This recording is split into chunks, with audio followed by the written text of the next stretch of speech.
All right. I am really trying to figure out my stream right now, but I think we're good to go. I'm a little concerned about most concerned about Twitch right now, but just waiting to see if I am good to go on Twitch and YouTube. But welcome, hey everybody. I've been like kind of MIA, so I mean I have been in Discord, so I feel good about that. I feel like I've been MIA, so I just got done with helping out with a class for Girl Develop It, and I'm getting some work done. And I figured best thing I can do is get some work done, do a little co-working, go live, and talk about some stuff that's going on right now. So, I have to play around with this chat and see how that's working. So let me see. Because I keep like having to reload on Twitch, so that's kind of weird. I'm gonna keep an eye on it. We'll see. We'll see. Oh man. But yeah, I don't it's kind of interesting because I was like, how should I do my live stream today? I don't know. My like I'm working on my Mac, but I have my PC. I'm going live on my PC right now. So I'm not really sharing my screen per se. But like, is this a legit co-working view? Because I feel like usually people co-working is like y'all can see the whole desk and all that, but I'm not there yet. It's levels to it. I'm working my way up.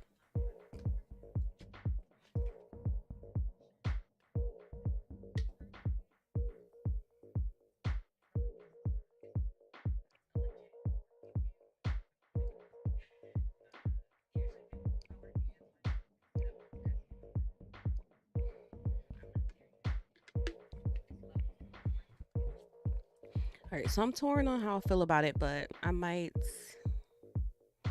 end up sharing my screen. So we are,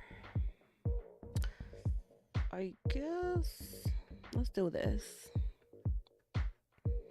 I can afford to have extra stuff open on my Mac since I am using it separately. So what I'm gonna do is I'm gonna see if I can open my Twitch and YouTube studio on my Mac. That way I can see like comments and everything because I only have one I only have one monitor hooked up on my PC right now. I don't know. I'm on a struggle bus, man. I'm on a struggle bus, but at the same time, the struggle is real, but it's more like growing pains, good growing pains.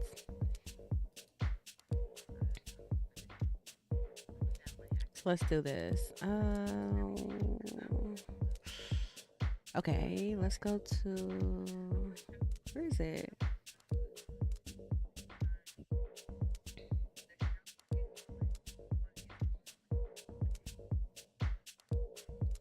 You can live stream for years and it still be a struggle. Okay.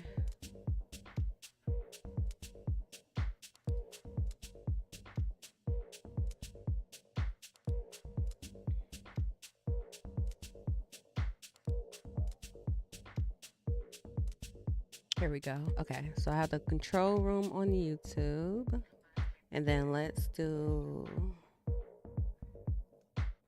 Twitch as well.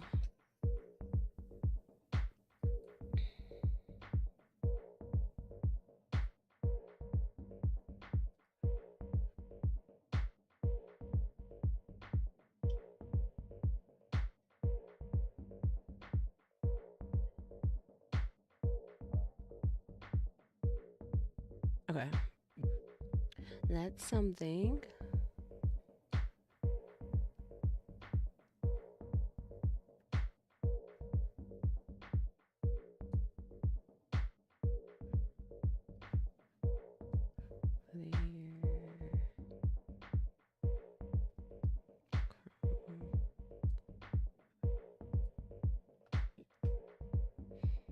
All right.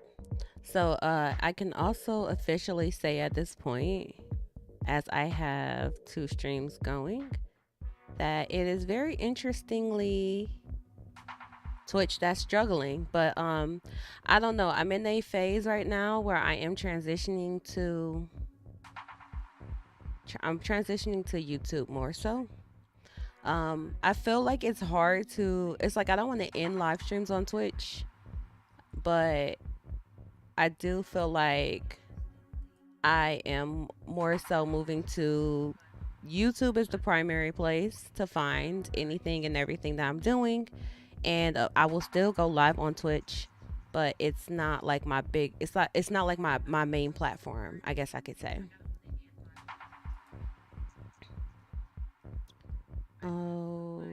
Okay. That's a decent setting. So what I'll do is I'm going to get rid of this window here. Cause I just don't understand a lot of stuff about like how Twitch has been working, to be honest. Like right now, my Twitch connection is unstable, but there's nothing wrong with my YouTube connection really. So I don't know. Anywho, I'm trying to share my screen because I kind of feel like I want to show what I've been working on and what we have coming up.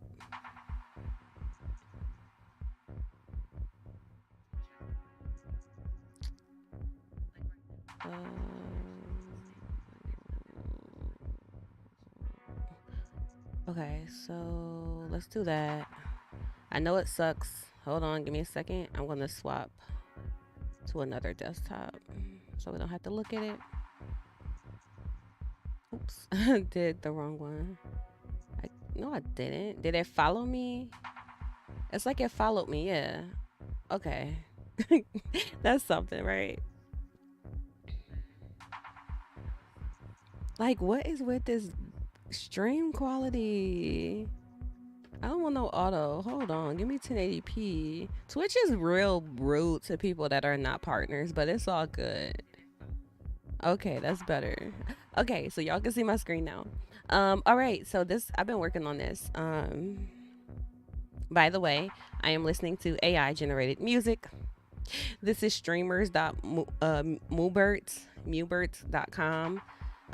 It's like a new service that they're kind of working out. So I, for the most part, in a lot of the more recent streams, I've been listening to this in the background.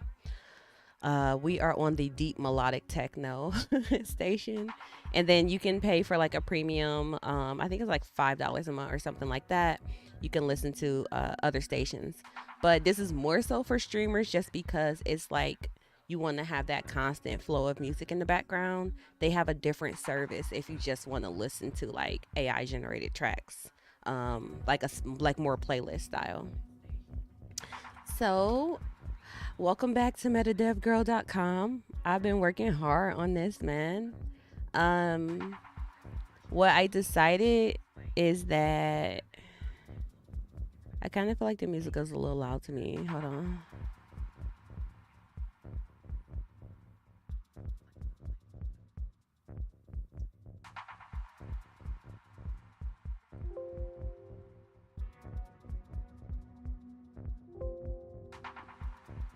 Okay, because the music is probably decent for y'all, but for me it's loud.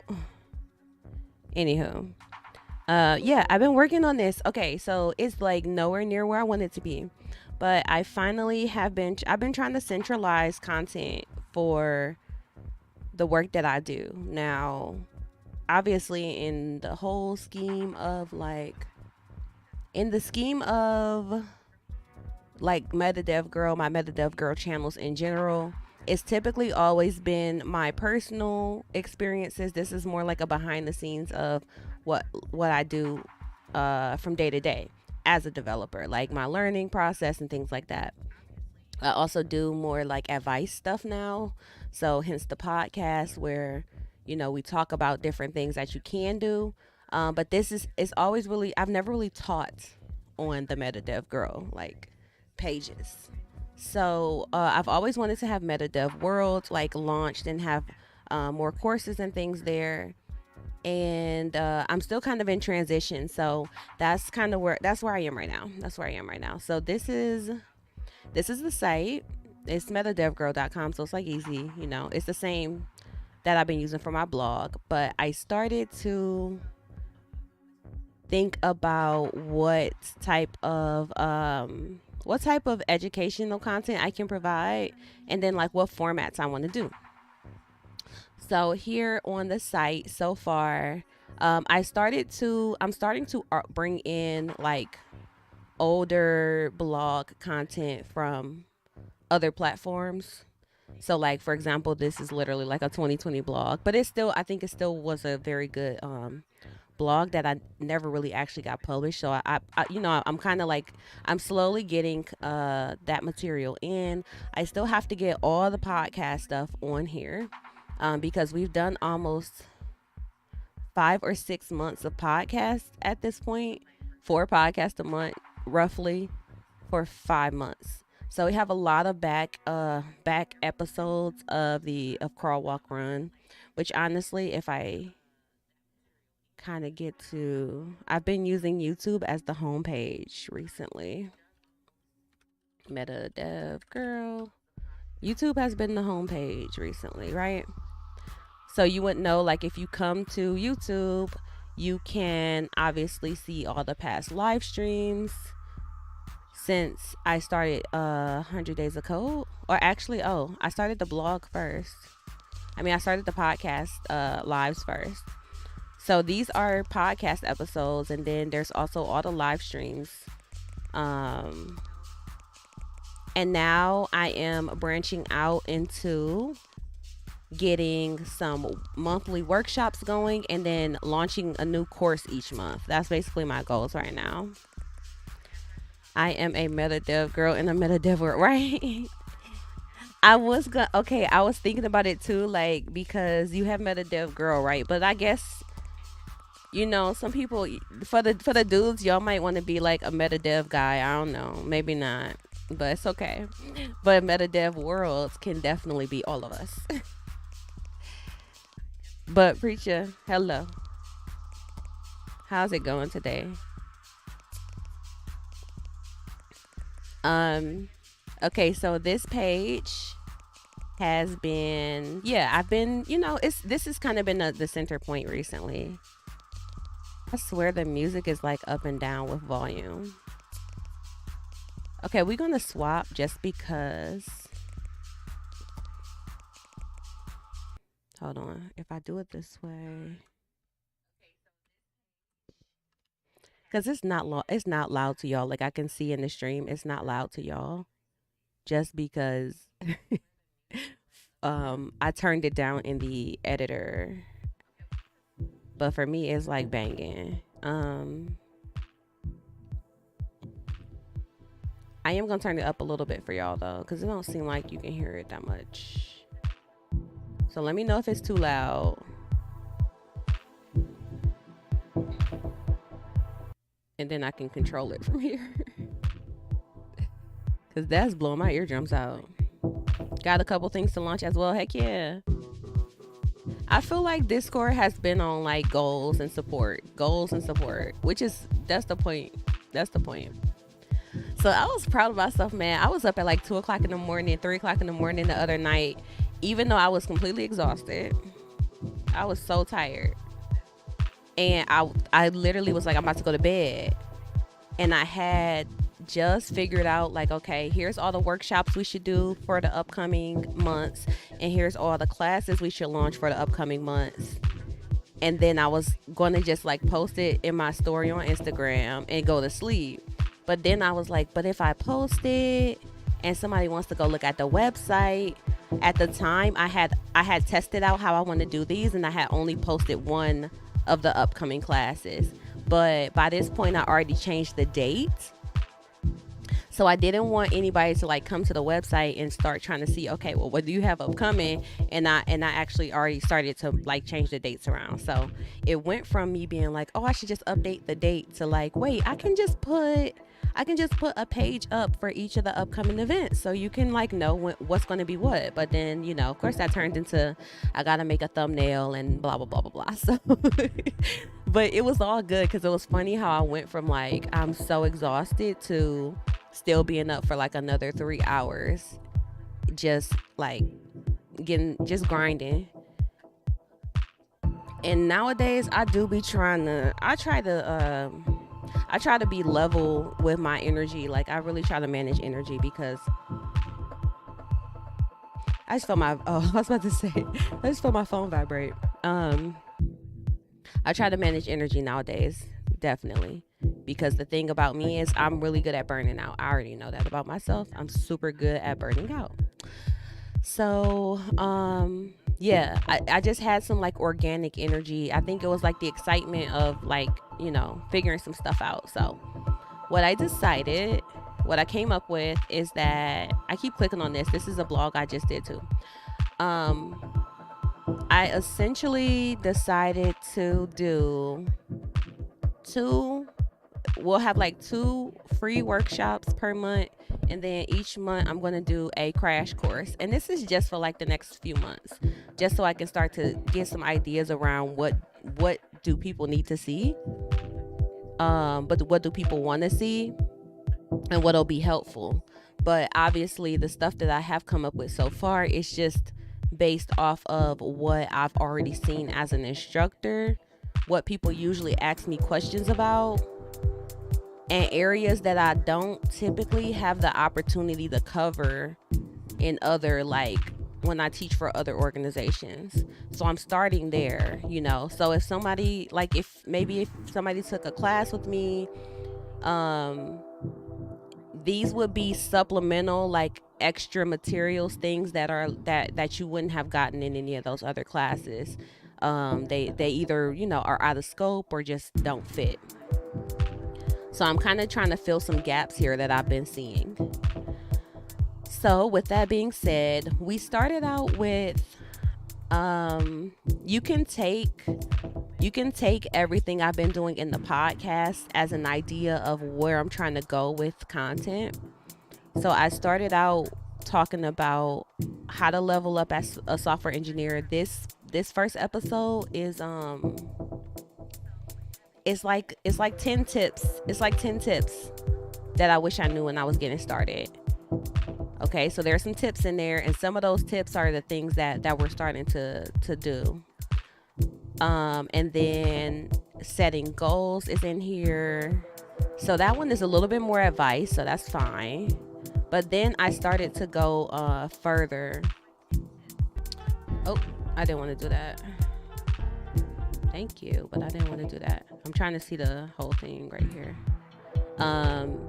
So now I'm trying to start to actually build the extra content that goes around this. So we did leveraging Git and GitHub as your technical portfolio. So since we did that, I figured I need to actually do a workshop on this material. So I think, where's my notebook?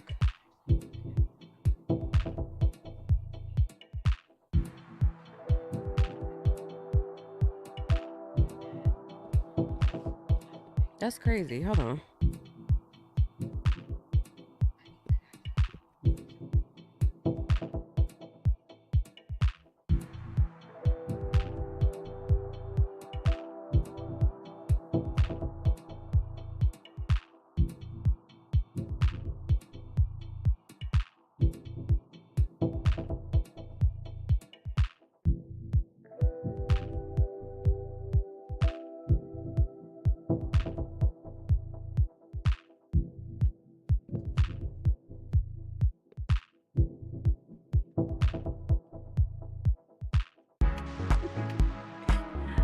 All right, I found it. Okay. I was like, I just want y'all to hear the music. I have another bird like string playing so I can hear how it sounds. Okay, I have my notebook. Wait, I should go back to my other view right now for a second.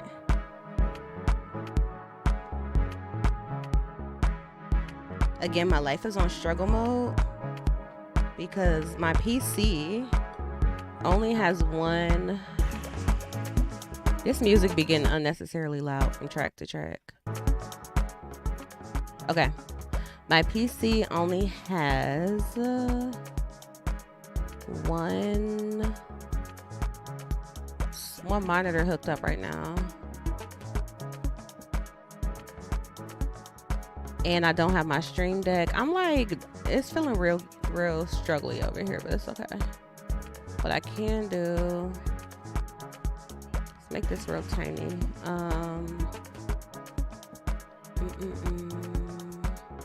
All right, we're back here for now. Okay, y'all can't see that. That's fine. But yeah, I did this. Can you see it?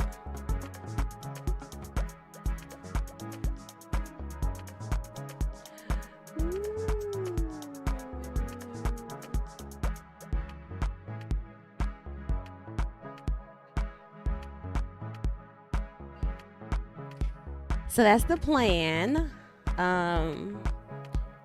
So September, the theme for September is like, the first thing I've been saying that people need to do is get their portfolio sites together.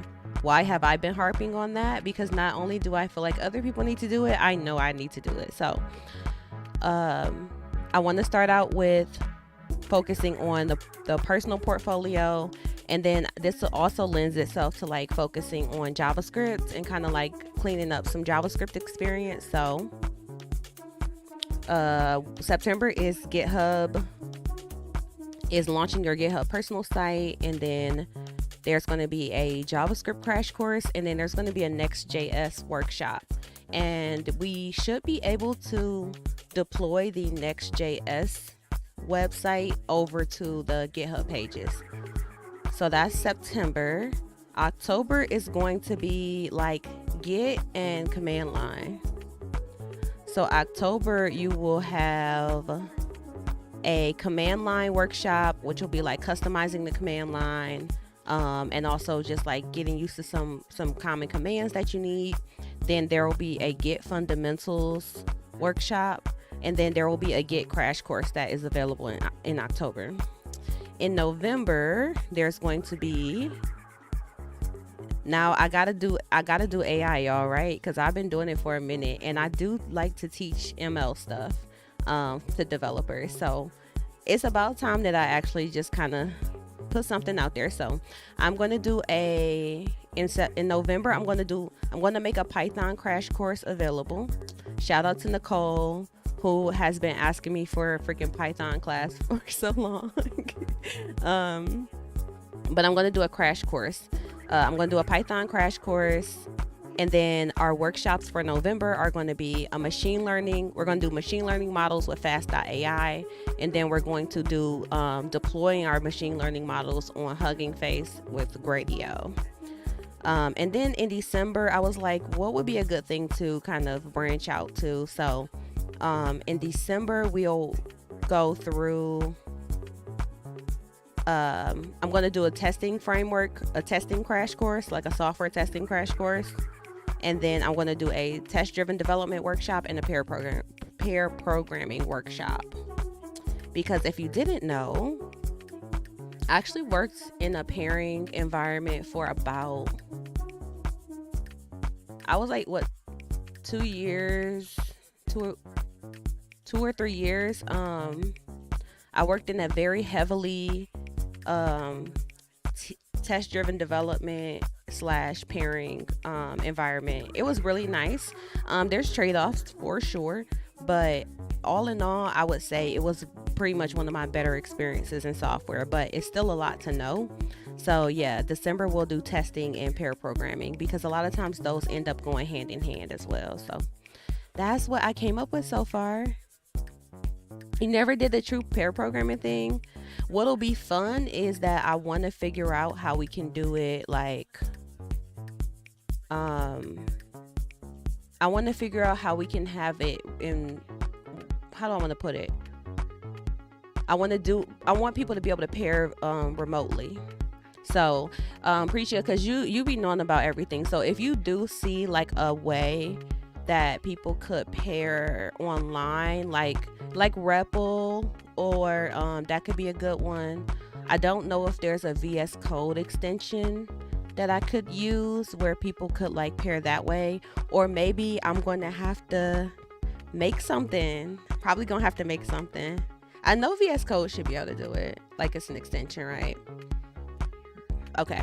Yeah. So I haven't dug into it too far, but I would love the idea of being able to, like, for the workshop, people could, if people do want to actually try practice pairing with somebody, you can facilitate that process. So I haven't gotten it all figured out, but that'll be awesome to do that. But yeah, okay, so now let me show y'all the website then, with the context being set. Because the only thing is, like, I'm still trying to get this. I think a while back during one of the streams I had set up the Ghost CMS. I like Ghost so far, and I haven't sent out any newsletters yet because I'm just still kind of getting a lot of stuff organized. So it's a soft launch right now, but we can go back to the window.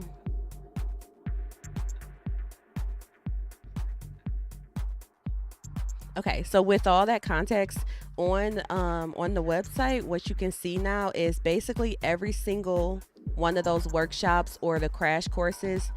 You can see when those are and what time, and you would be able to see, like, they all are actually tied to a specific site membership on the site, but most of these are free. Like the one that any of them that says members is free. And then there's like a supporter tier right now. It's like $5 a month or something to get the crash courses. So I'm just testing that out to see. So basically what'll happen is, say, can I use which one can I use as an example? Next.js. Here's the Next.js one. So we're going to start out with launching your personal GitHub Pages website. That'll be live on September 6th. And you'll be able to literally, like, come here and sign into this page, and the live stream will be embedded in everything. We have comments on here, so you don't have to, like, go to YouTube, go to Twitch, whatever. You can actually go ahead and go straight to the site and go to the specific course. So this is our first live stream that's happening next week. After we do the personal GitHub Pages website, I am going to be launching a JavaScript crash course. So this one is, I haven't decided if I'm going to do this in a course mode yet, but right now it's just planned to actually go live on September 14th. So it'll be like on-demand class material. You can come here if you want to do a crash course in JavaScript. You can you'll be able to access it there. And then I did want to just do that before we go into Next.js, because what I wanted to do is have a Next.js workshop where you don't have to have any previous React experience. But I do think that in order for me to be able to help people who don't have React experience understand Next.js, I do want to make sure like that the JavaScript fundamentals are there. So that's why I want to wait to have that course launch before we go into this. But both of these are like just free workshops that you'll be able to join live, and we'll be going through the first workshop. I'm going to actually walk everybody through exactly how to set up the repository and get your GitHub pages working for your personal GitHub domain. And then if someone wants to use Next.js as a framework for their GitHub pages site, we'll be doing that 2 weeks later. So that will be September. So what it kind of looks like, I can use this one as an example. Basically, if I come here, see, it's like subscribe or sign in. So I have like an account I can sign in.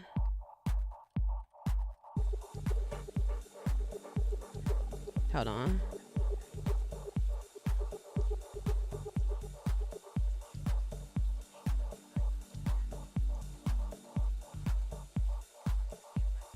They're making my life hard. Because I ain't trying to really show my whole email inbox to the world.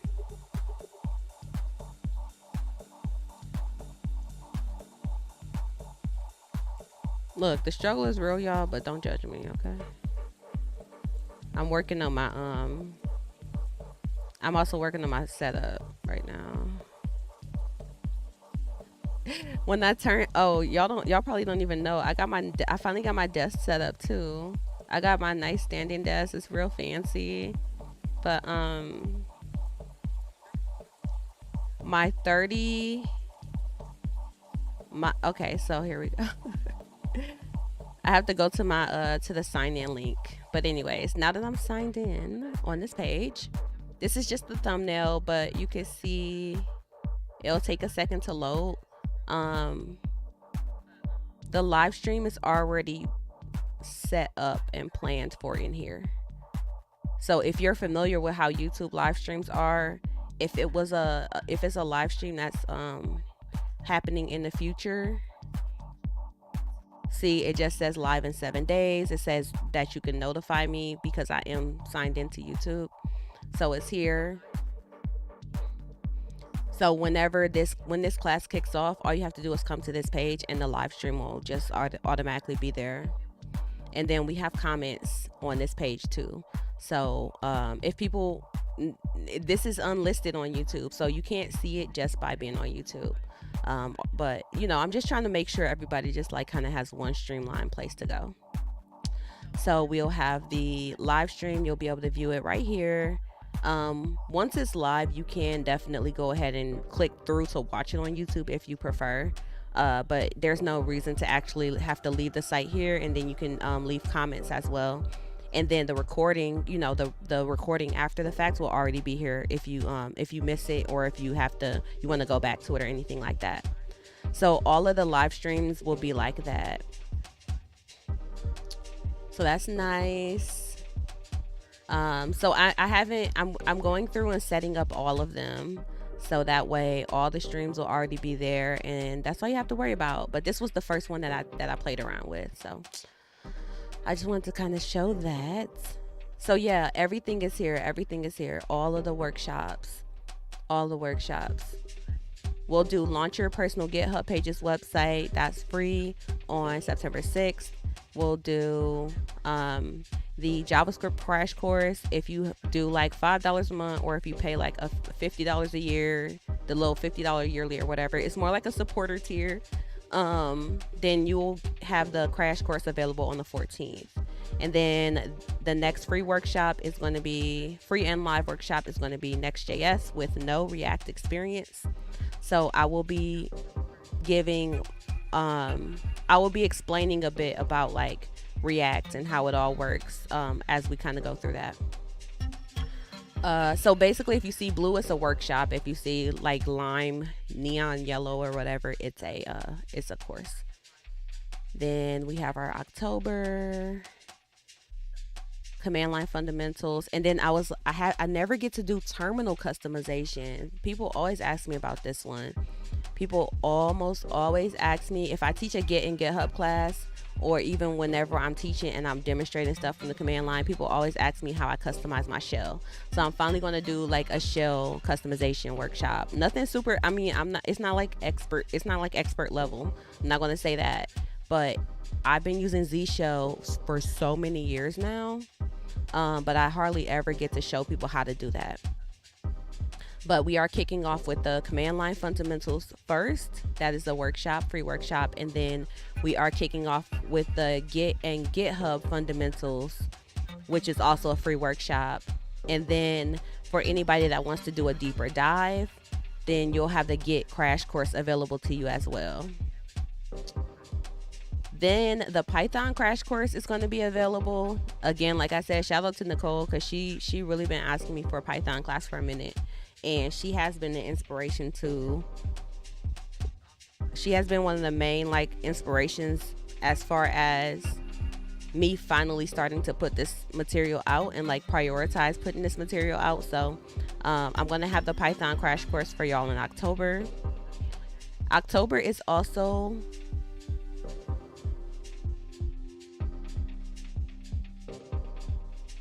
that shouldn't be on the same day. I'm gonna fix that. That's November.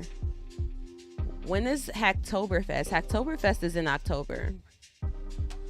So the Git stuff, basically October is gonna be open source month. So I haven't put anything up here yet, but I think for October we are going to do a Hacktoberfest event. Let's see, can we do Hacktoberfest? I don't have a reason to think that we're not having Hacktoberfest this year. We have it literally every year. 2022. When do they usually put? Oh, it does say see you for 2023. Okay, so I'm gonna keep an eye out, and if anybody does see when they launch the Hacktoberfest 2023 stuff, definitely shoot me, like tag me in Discord. But yeah, I wanted to do this last year, but I was just getting back to streaming and it was a lot. This year we are going to do our own Hacktoberfest event, so I will be doing like some type of live event. Preptember. Dang, I guess I should be doing Preptember. They are late.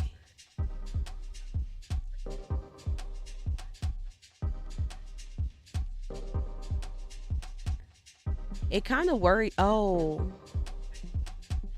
registration started at the end of September. Okay, well, I guess we are doing Preptember. Here, let me write it.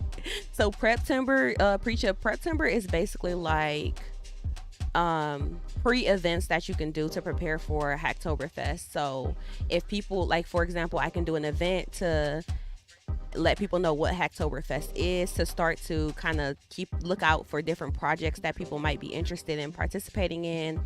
Or if I have a couple projects, so if we want to like team up on a specific project, that would be like just kind of time to prepare for it. So I can host an informational event and sharpening your skills. So like that's why I'm also doing Git crash course and all that kind of stuff. But I might have to move the Git. I might move the Git crash course up. I'll be honest. I'll probably rearrange this because I got a gap here between what happens in September. The last thing is on the 21st. So yeah, I'll probably move it up. I'm glad I'm talking about this, but I'll move it up so that way by the time October comes, we'll have a Hacktoberfest event. So yeah, this is all Preptember type of items. Basically training. Cool. Let me put that on the list. Where's my pen? I have done Hacktoberfest successfully before, but not in a while. Like I haven't completed all of the contributions that I needed to recently. Although I have my own open source projects to work on right now, so hey, that sounds like the perfect thing to do. And for the record, I am still working with Lasagna Love, which is Lasagna Love is like, they basically help people get access to food via lasagnas. So they help, if anybody for any reason requests a lasagna to be delivered to them, a local volunteer will make and deliver a lasagna. So they are moving their entire website over, or web application and everything over to a new project, and they're building it open source. So at least one of my contributions is absolutely going to be to Lasagna Love. The Lasagna Love project is called Project Ricotta. I haven't signed on to GitHub in a minute. Oh, okay, it's fine. Project Ricotta. And for the record, y'all, I know I said I was going to stream every day in August. That was my goal because I didn't think I had nothing to do in August. And literally, like, probably a couple days after I was like, oh, I'm about to stream every day in August. I ended up like getting multiple course assignments that actually were all starting in August. So I've been teaching a few times a week all month. But here, let's go to, I wanted to show y'all this one real quick.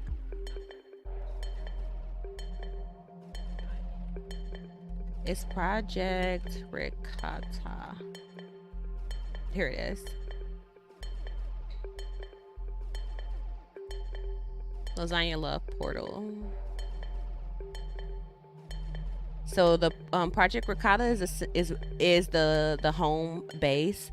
This is also the landing. This is the front end. So if you want to know more about the project and getting involved, then you would really come here to find like the contribution docs and stuff like that. And then if you want to work on the back end, this is where the REST API is for the back end. So those are the two projects. So I'm definitely going to be contributing to those during Hacktoberfest. All right. So we have to...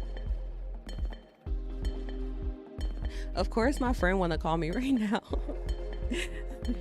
Hold on, because she was supposed to call me, man. And hold on.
All right.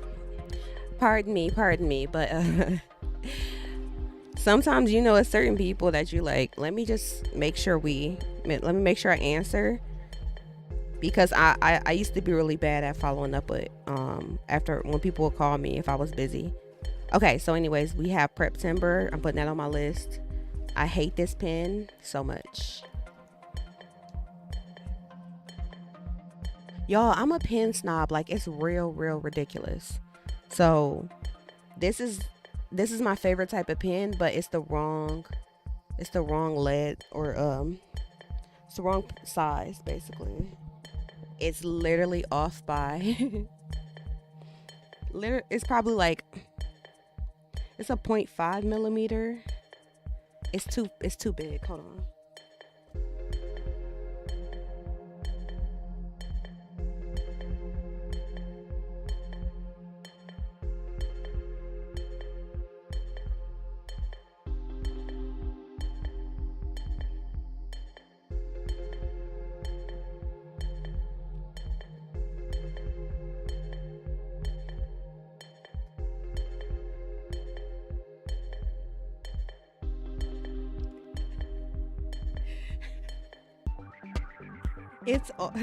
It's a difference.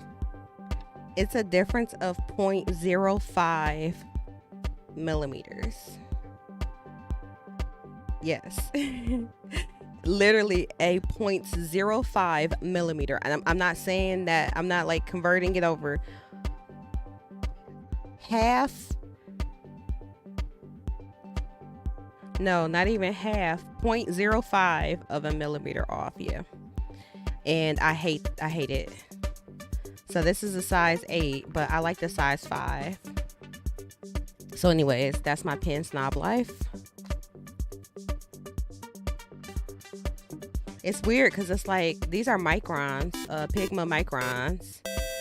NimTK, thank you for the follow. Welcome. I'm doing good. I'm just like stressing over pens, but all in all, doing good.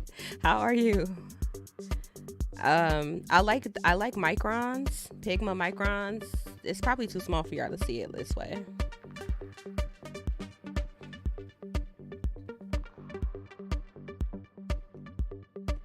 A lot of like people use this for art too, but I like these a lot. But it's funny because it's like if you get the one that is 0.45 millimeters, it has like a rounded tip, but the one that's 0.5 millimeters has a flat surface, so it doesn't write well. I don't know why they thought anybody would want that, but anyways, Preptember. We got Preptember, and then we got Hacktoberfest. So I'm making my notes just so I can remember, because what I'm gonna do soon, like when I get, I'm probably gonna work on it on stream today, because that's what I was about to do. I'm about to make a formal schedule for all the upcoming events that we're gonna do.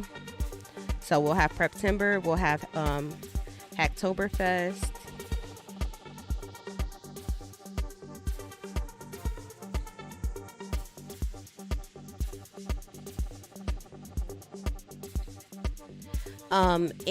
In November, so Preptember, September obviously, October is Hacktoberfest. In November for Girl Develop It, we are having our hackathon. So I usually help out with the hackathon and mentor and stuff like that. I don't know just yet what my involvement is going to be like, but in November I might kind of lean towards us supporting the hackathon. So either if you never did a hackathon before, you might want to, it's very beginner friendly, like super beginner friendly. We get mostly beginners, but at the same time it's like some of the best projects I've ever seen at hackathons. It's really hard to judge in the end. So yeah, we'll probably do the hackathon. Either I'll encourage people to participate, or those that are more experienced, I'm going to encourage to like help out as a mentor. And then the theme for learning that month though is Python and AI. And then in December we have testing and pair programming. So yeah. Okay, so NemTK says stressing can write HTML and CSS, but struggling to learn a programming language. JavaScript isn't clicking.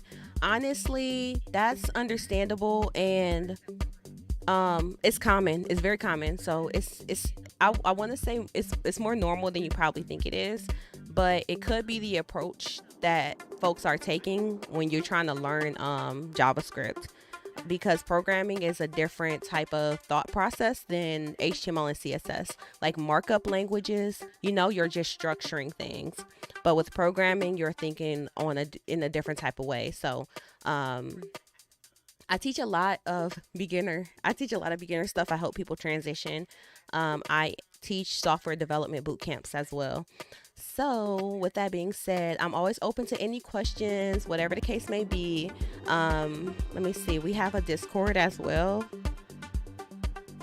with other awesome people that are helpful and supportive. And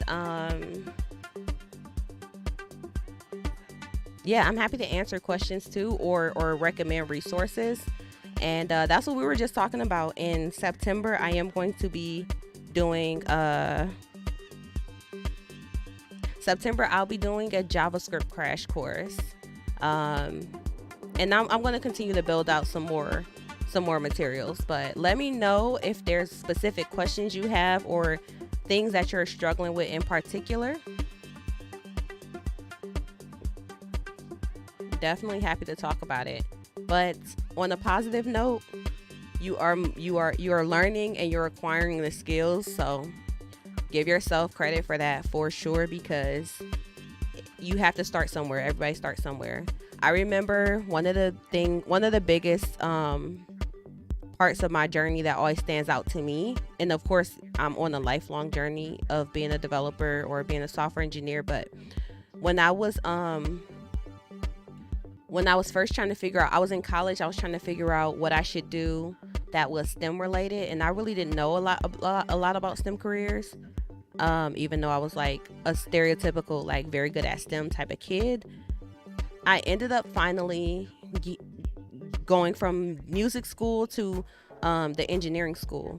And I remember I took a computer science class as an elective, but I wanted to see if I liked it. And it was literally the most painful thing of all time. Like I think I got a B plus or like an A minus in that class. I remember I got like a really high grade in the class. Like I didn't get a low grade. I didn't get an average grade. I got like at least a B plus. I think I got an A minus. But I said I would never program ever again. Like I felt like I didn't know anything about. I didn't know what I was doing. Like I was like, wait, what? Like it's kind of like it happened to me. It just happened to me, and I was like, yeah, I hated every part of how that process went. And I basically wrote off programming completely. Then fast forward at least maybe 1 or 2 years, I had worked. Probably a year later, I worked for a coding boot camp, and that was when coding boot camps were just becoming a thing. Like a lot of people didn't know what they were. It was like a startup that was actually branching into coding boot camps. But I remember while I was there, we used to let a lot of like meetups host their events, and Girl Develop It started out as a meetup. I sat in on a class on the weekend. I was the person who came in and opened up really early in the morning for them to have their class, and I had to close up at the end of the day. So I sat in on the class, and it was just so interesting because I was like, all of a sudden, what had was literally the worst process for like 4 months straight. When I tried to do it in college in that class that I took, it sucked so bad. And then when I sat through that one day on the weekend, I was just like, wow, this just made so much sense. Like all of a sudden it was clicking. I went from like 0 to like, oh, I literally understood everything you said this whole time. And then I remember after the class was over, again, I didn't know about Girl Develop It at the time, but after the class was over, one of the instructors was a woman who was a developer here, and I went up to her and I was like, I tried to learn how to program in school and like it sucks. Like I was like I did not know what I was doing. I felt like I really didn't know what I was doing, and she was just like, everybody feels like that. I was like, wait, what? Like I don't know. And it's funny because my when I was in the class, right, a lot of people kept dropping out of the class. They kept withdrawing. Well, they were dropping the class, and then eventually people were withdrawing from the class. And then it got to a point where when I wanted to withdraw from the class, we were at a phase where we had to get permission from the instructor. So we were trying, like a lot of us, it was like literally the whole class was trying to withdraw. Those of us that were left, we were trying to withdraw from the class, and the teacher wouldn't let us out the class. That's what happens. He wouldn't let us. He wasn't approving our withdrawal requests. And then they kept saying, it's fine. Y'all are doing fine. But for me, for some reason, I just was like, I don't get it. And I don't understand why you're saying I'm doing fine. You just don't want me to drop the class. You just don't want to get a bad, you know, you rate the professors at the end of the semester and everything. I'm like, you just don't want it to look bad on you that nobody wants to take this class. Like, I didn't believe him. And then all of a sudden when she said that, like, oh, everybody feels like that, it just felt different. It just hit different. So anyways, I say all that to say, I literally went from like, I will never program ever again, to this is like the most amazing thing. I love it so much. I've been doing it ever since that day that I sat in on that class. I have not stopped learning about programming. I have not stopped like growing as a programmer ever since that day. But if that never happened, if I never was in that specific environment, I might not even be here today having this conversation with y'all. I could be off on a completely different path. So I hope that's encouraging in the sense that even if it's not clicking right now, that doesn't mean it's going to stay like that. I know I'm not the only person with a story like that as well. So that's what we're all about, and that's what a lot of this material is all about. Y'all know, I mean, I be saying y'all know because some people been around for a while, and some people might follow me outside of being on Twitch or even being on YouTube or something like that. I've been a teacher for a long time.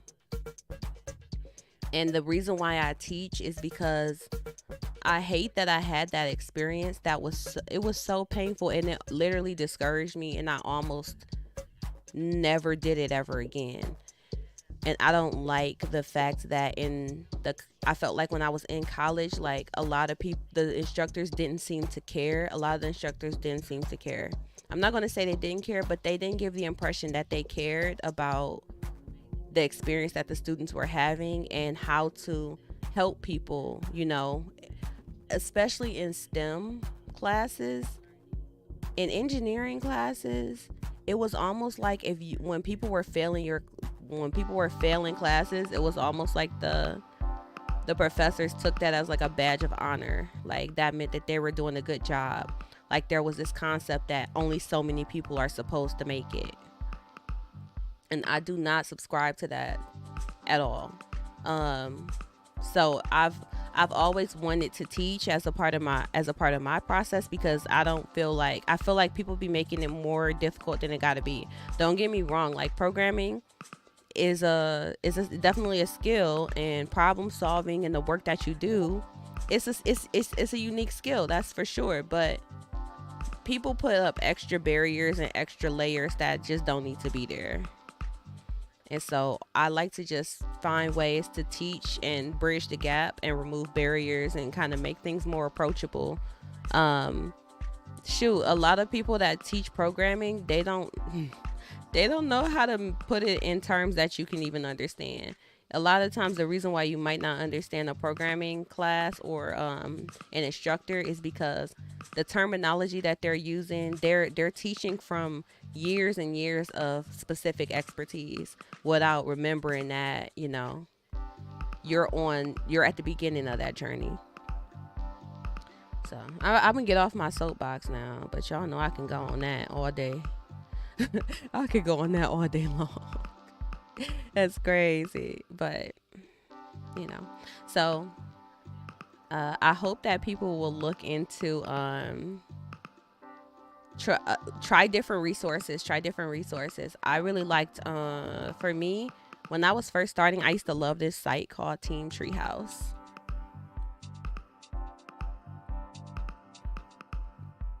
This is the site that I used to learn from when I was first starting.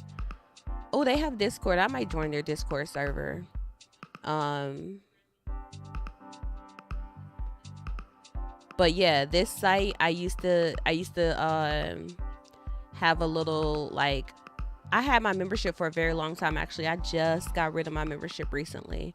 But I had a membership on here, and I used to go through different classes. I liked Free Code Camp.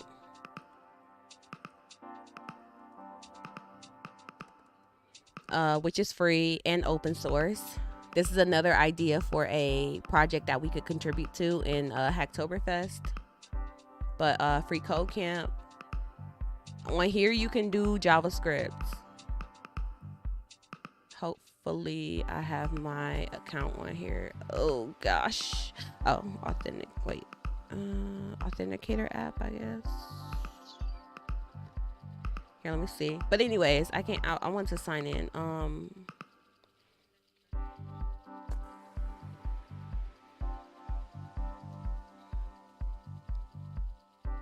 Let me see if I can sign in real quick.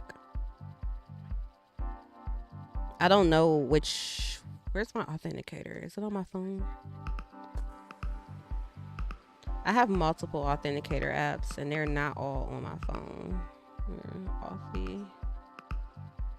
Do they use Authy or what?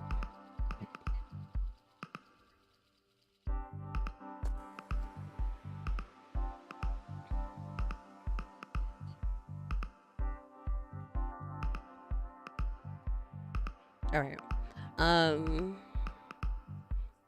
Oops, something went wrong. I did all that just for it to not work. Here, let's see if I can do it with Google. Something weird happened to my account, I think. Yeah, something weird happened to my account. But this is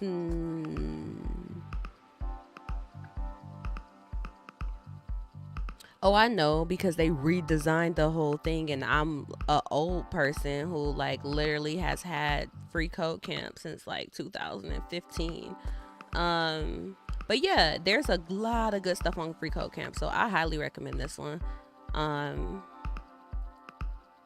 Cause Team Treehouse you have to pay for, and eventually I aspire for MetaDevWorld to be similar to a free code camp in the sense that we're starting out with some basic like workshops and crash courses just to kind of lay a groundwork, but I'm going to be building this out like into the foreseeable future.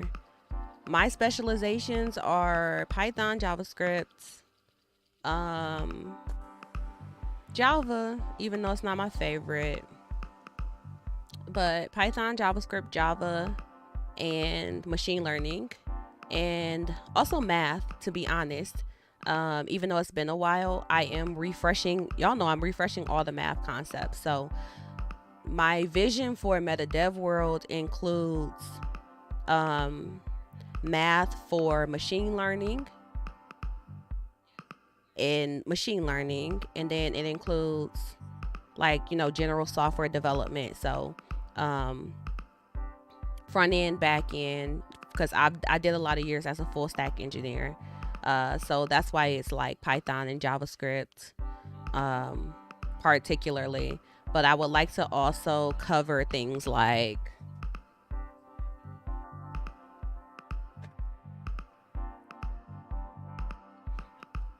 design patterns, right? Like I want to cover more topics that you don't usually learn these in your boot camp.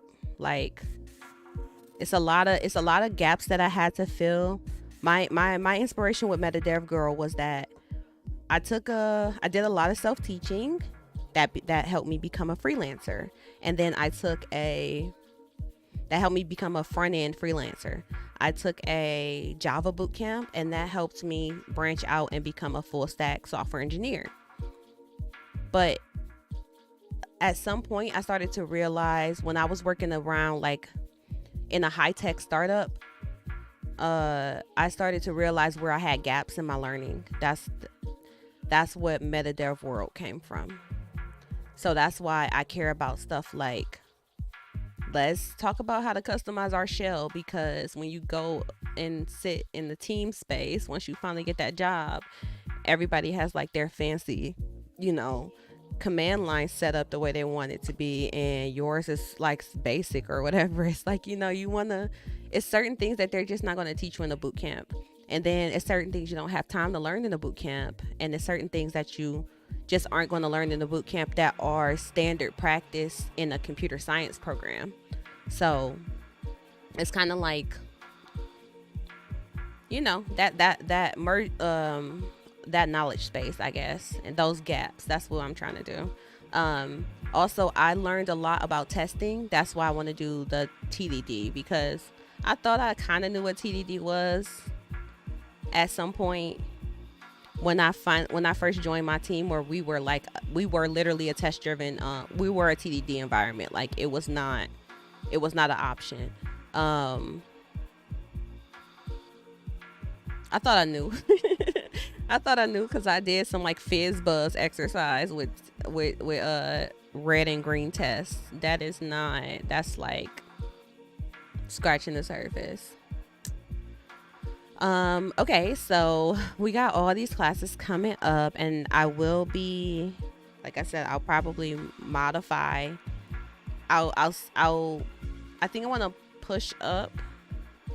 Either I'm gonna push up the Git crash course. I'll probably push this up and try to get this done at the end of September. That's what I need to do.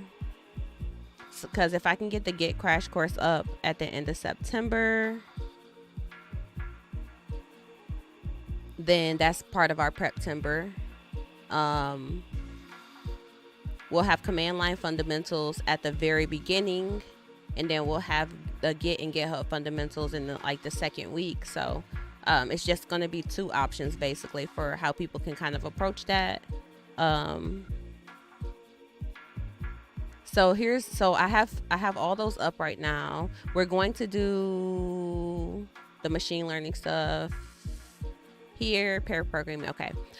Here's an article I put up recently as well. I got a lot of stuff sitting in drafts, so I'm slowly getting this stuff out. But this one is about setting up your profiles. So setting up your GitHub profile README, which is a repository that you need to do. I've already talked about it on the podcast, but I wanted to go ahead and get like an actual, page up where you can go through those instructions if you haven't already. So this one covers the README repository, and it covers the pinned repositories, and then it does give you a little bit of information about setting up your personal GitHub domain. But I'm going to with the GitHub domain, I will be doing that in the workshop, obviously. So you'll see more of these items starting to creep up, which is under blog as well. I have it linked. If you just want to see the blog, so you can come over to that page. I have literally 20 blogs in draft, so this is going to fill up really quickly. And then I divided up the workshops from the courses just so you could see it a little bit more clearly if you care to. So because the front page is just a preview. So the workshops are all listed on this page right now. So any of the workshops we have upcoming. And again, for the workshops, they're all free. You just join the site. They're all free. Paid courses, our crash courses are coming up. And right now, like I said, it's just a supporter tier, because here's my thing. I would rather if you guys I never ask oh, subscribe or whatever. If you want to subscribe, that is super helpful, because obviously it takes a lot of work to do this, but right now I would rather you subscribe and be a supporter of the website, of the platform that we have, than to subscribe on Twitch. Twitch is gonna take more than half of that money. I don't see that for real. And I appreciate people for supporting. It's very awesome that people do that. But a lot of times y'all don't even be realizing Twitch do not give, we make barely any of that money back from Twitch. Depending on our partner, if you're a partner or not, and even partners now are getting shysted. So that's why I just went ahead and made a supporter tier on the website, and you'll have access to extra courses and good stuff like that. And then this is going to grow over time as well, of course. So this is our soft launch right now. This is what we're working with. I technically do have a page in here for other community classes and stuff that I teach. Where is it? What is it called? Let me see if I can bring it up.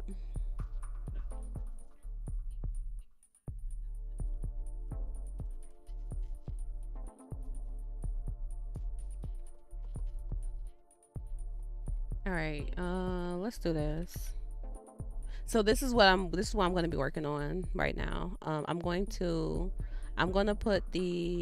make the schedule in Canva. I'm finalizing the schedule. I need to work on the Discord integration, because when you join as a member on the site, no matter what you join, I do want people to automatically get something about becoming a member. I mean, joining Discord. What am I trying to do in my life right now? It is. It's MetaDevGirl. I'm trying to figure out how to sign into Ghost again. Ghost.io, I think.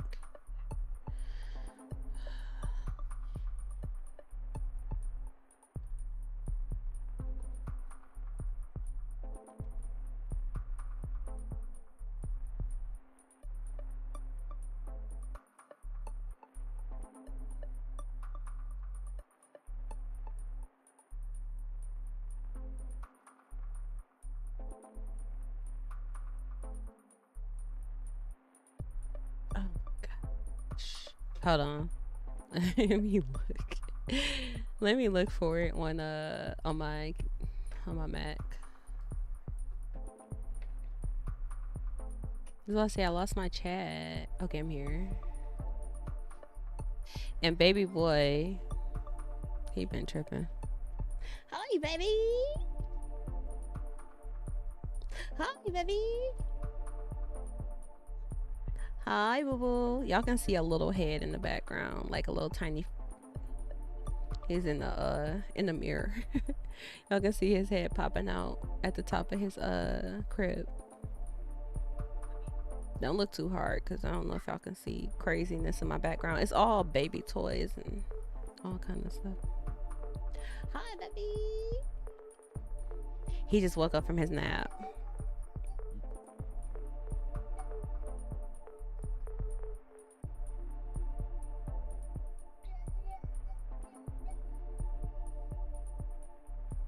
Oh my goodness, I need to turn my freaking I need to turn my notifications off on my phone.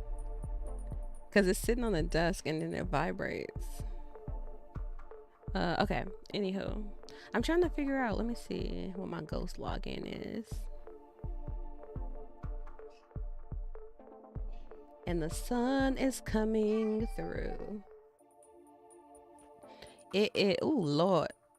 Hold on.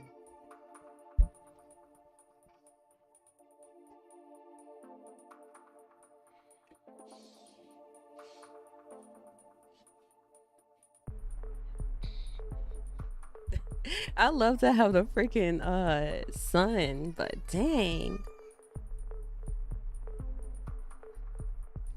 This boy, here he go. Here he go, here he go. I don't know if y'all can hear him. Y'all can hear him a lot more when he was in my background, but now he's on the side of me. So he doesn't get picked up by the microphone as well. That's how that's supposed to work. I'm gonna turn Gracie on for him though. That's all he care about. Once Gracie starts singing, he don't care about me no more. Tyler, yeah, you can learn through the website. That's what I'm developing. So there is it's not where I want it to be as far as like all the content, but I went ahead and put pages in for every one of the upcoming workshops and the launch dates for the crash courses, so you can actually know when to expect what. Because I always teach for other people's programs, so it kind of sucks because like I teach for a boot camp right now, but I can't just say, hey, just go take this boot camp. Like they're university based, so I teach with I teach different modules for their program. Some people know me from taking my classes with Girl Develop It as well. But yeah, so these are, even though these are more specific workshops, rest assured, especially as we're going into 2014, that like we'll have these crash courses for the languages, and then as we're transitioning into 2014, and as people let me know what y'all need to see, what y'all need help with, I'm going to start building out even more like long form courses than the crash course. But I think the crash courses will be good to start with, because most people that are familiar with me at least already take some basic classes somewhere. So I'm gonna do a deep dive on JavaScript, Python, and I'm gonna do a deep dive on Git as well in the upcoming months. I'm excited though because y'all, I like to do stuff live. Like y'all know, I like to teach. I like to teach in real time. So since I like to teach that way, it's important for me to go ahead and host live workshops. I'm excited though. I just was like, I have to do a community update and actually talk about what we're going to be doing. So yeah, let me know, please, y'all. Please let me know what kind of stuff do we need to be learning. What do y'all need to know about? Because I'm always glad to get into it. And the full stack programs that I teach with usually focus on JavaScript, full stack JavaScript, or Python on the back end, and then they usually focus on React, and they do React for JavaScript. They do Django, or why am I blanking? Django or Flask for Python. So I know a lot of people that are familiar with me might be needing more help in that space, but if you have other frameworks, we are going to look at Next.js again. We're going to start looking at Next.js for the JavaScript folks. Next.js is a React framework. React is a library and not a framework. So Next.js is a framework for React. So that's what we're going to be looking for that one. So as we go into 2024, we'll start to be able to see more of an actual path you can navigate through. So yes, man, this is like a long time coming. It's a long time coming. So let me see. How do I get my URL to log in the Ghost? Okay, y'all. So I'm behind on it, but just for the record, this is what I'm learning right now for AI and ML. Weights and Biases has Weights and Biases officially launched their LLM course.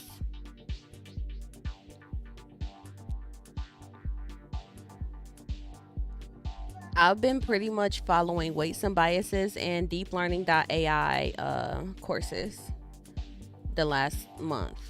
So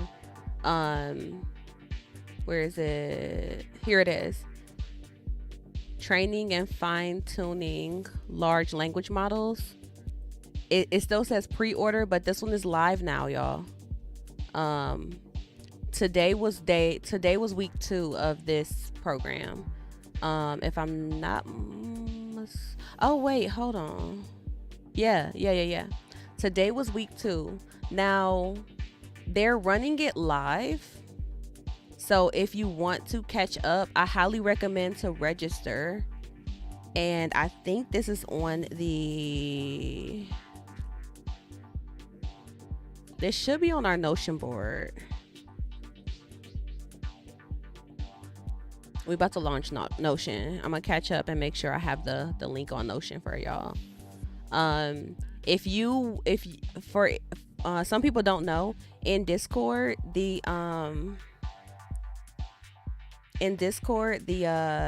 Notion board is pinned in the AIML channel. https discord.gg.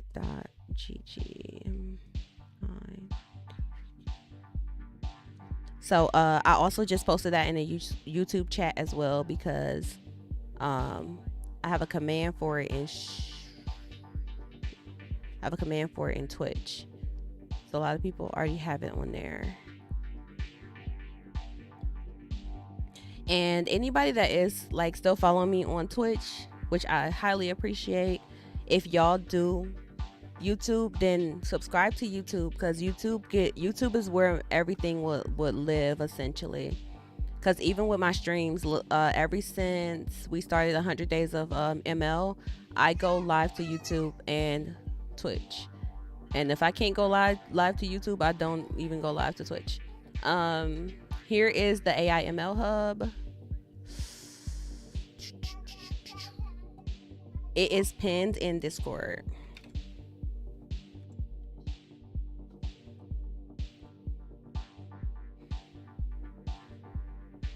It's pinned in the AI ML channel.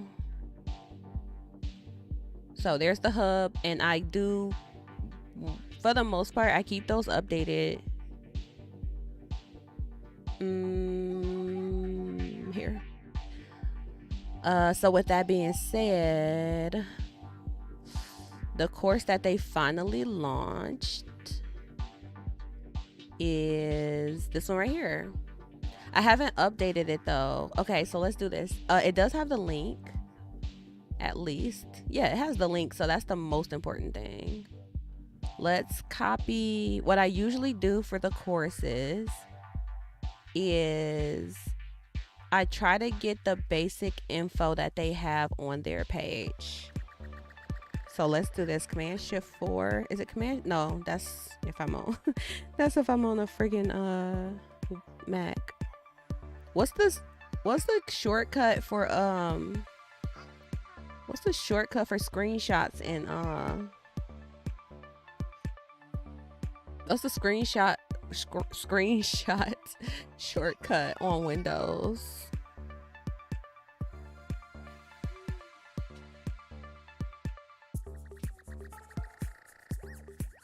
I'll crop this, but I like to have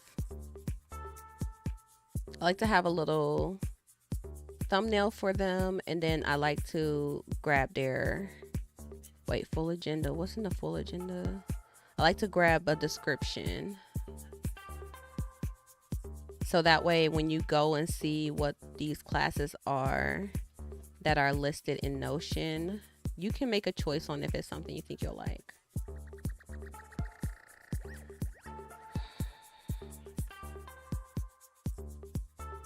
All right, so we have that, and then what I'm gonna do above it is let's add a cover, change it, upload.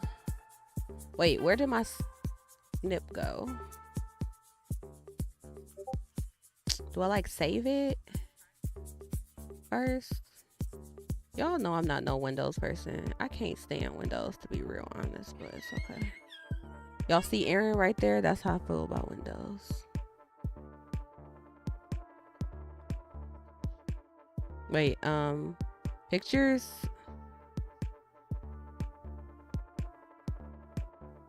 Oh, screenshots. I got a folder for it. Okay. Save. Screenshots. Here. And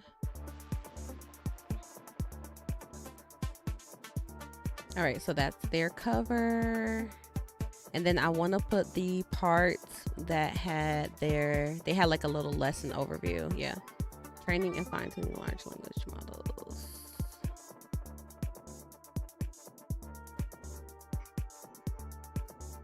Okay, baby boy. This boy is just going. He's so grown now. Can I center on here? I don't think I can. It's just kind of weird. Do I just not know what I'm doing? Because it seems weird. It seems really weird that you can't center text on Notion. That's fine though. I guess it's not that weird. It's probably Markdown based. All right, so there's all the previews. Here is the link to the course.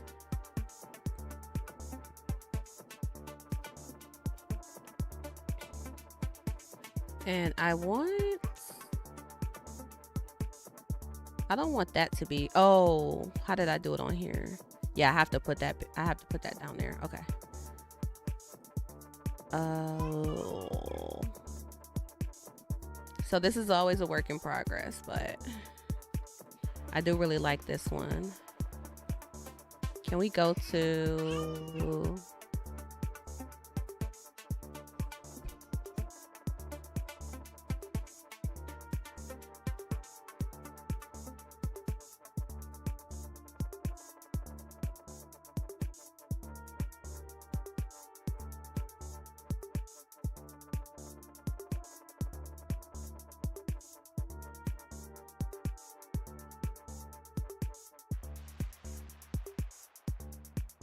Can y'all can't see my TV. We gotta put on Gracie for the baby.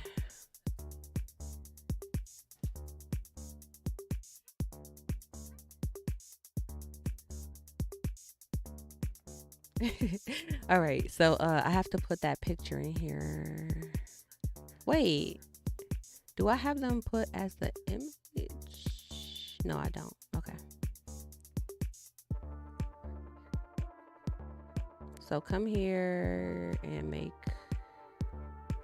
I think the shortcuts is like /image. There we go. That is faster.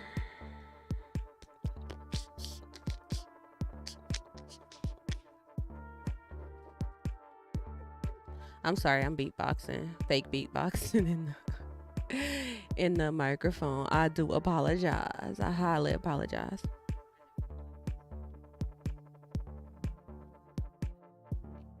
All right, so we are good there. Anything else I should be updating on here? What is this? What happened? AI, ML, LLM, transformer models, timeline and list. What happened to that page? That is a big deal. This is old, so I'm gonna get this out of here, but when I get new, like when I get like the newest thing, I just kind of post a little update at the top. What happened, y'all? What happened to my... What happened?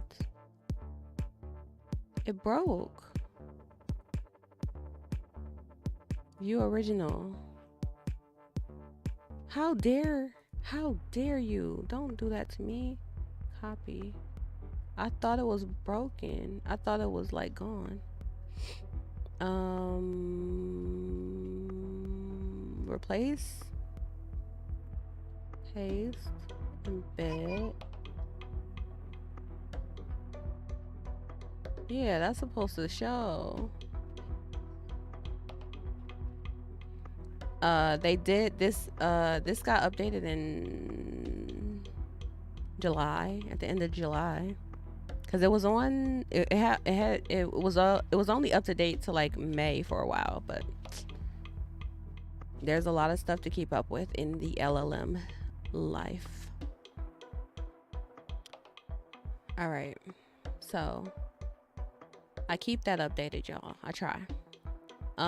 If anybody ever, if you have stuff, like if you post classes, events, or anything that could go on to the AI ML hub, if you post it in the AI ML channel, I will go ahead and I'll go ahead and post those to the hub. I do a decent job right now. I'm doing a decent job right now of keeping up with AI ML channel. Cause Preacher is like on it, so he posts like a lot of stuff all the time. But again, that's in the pinned messages up there. This is the class. So yeah, I'm right now the two classes that I'm doing recently, the training and fine-tuning LLMs from weights and biases, and then yesterday there was a workshop from Deep Learning AI on fine-tuning Llama on a single GPU. So for me, this was perfect because the theme of the challenge that they have us kind of, that they're recommending for us to do alongside the weights and biases material, they're recommending us to do the where is it? they're recommending us to do the NeurIPS LLM efficiency challenge. So the NeurIPS LLM why can't I talk? What the heck? The NeurIPS LLM efficiency challenge actually literally says that they want us to do, the goal is to have to train one LLM, fine tune one LLM on one GPU in one day, i.e. 24 hours.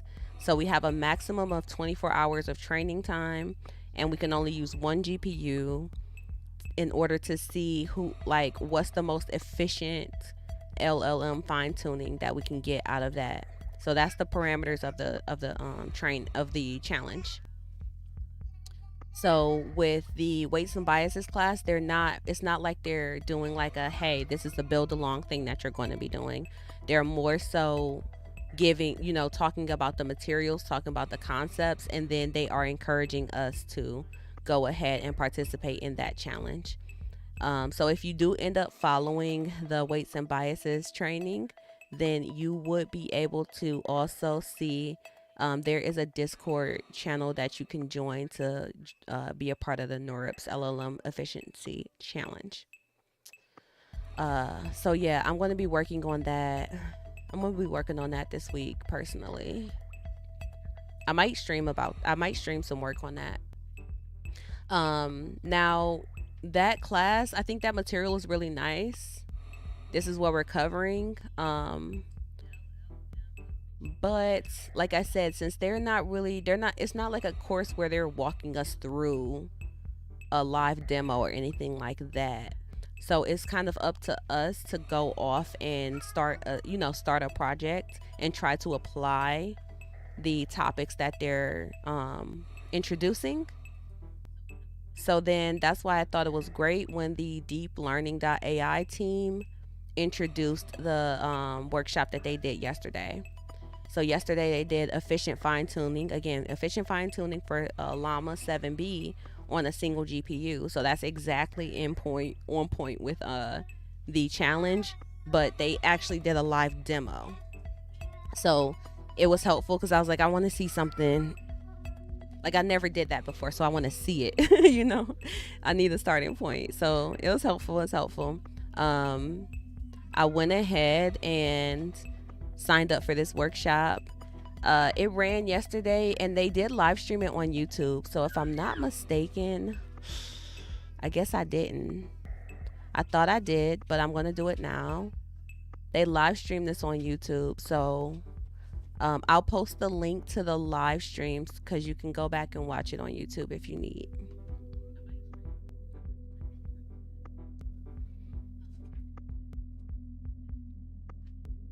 YouTube. There we are. Yay. I'm going to go to my history. So you can see literally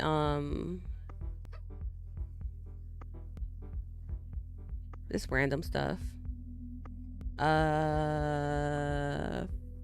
Here's the efficient fine tuning. Here it is. And what I like to do on YouTube as well, for anybody that has not been around, I typically have at the very bottom of the channel, I have like a ML AI videos I recommend. So this is a section that is all videos that are like from other channels basically. So I am going to add that one to this some way, somehow.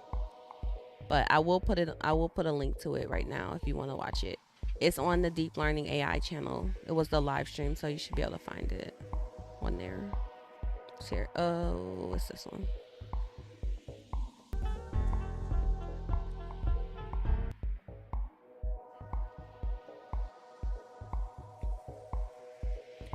So they did a live demo in this one, and they also have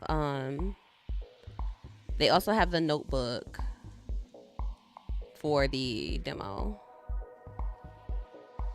Now they use the tool called Ludwig. So I don't know if anybody heard about Ludwig before. It was my first time hearing of them.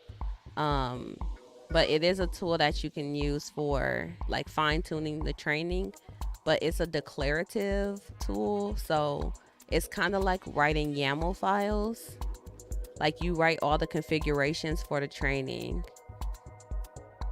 Literally see. It's literally like YAML files. Yeah, it's a YAML config. So I was doing baby stuff at the same time. I had to go get diapers while this, like, at the same time that this was running. But I'm planning on coming back through and doing this demo, and then I need to catch up on the material that was covered today for here's the weights and biases class. So if you sign up for the weights and biases class, like I said, I highly recommend you do actually sign up on their website, because they'll send out resources and stuff. You can watch it on their site if you want to as well. But technically they're always going to go live on YouTube with these. At least for the last couple weeks, they go live on YouTube with these. So even if you sign up, or even if you don't sign up, if you subscribe to Weights and Biases on YouTube, you will see those. Let's make a playlist for this one.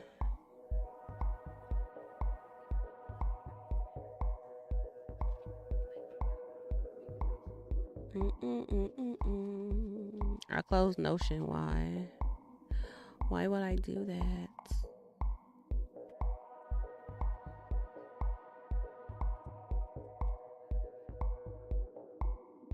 I've been feeling really good about being productive lately. It's like, it's a lot, but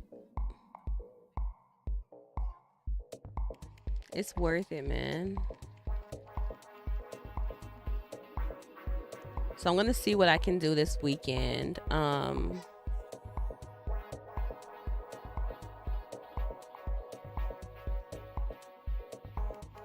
This boy's so silly.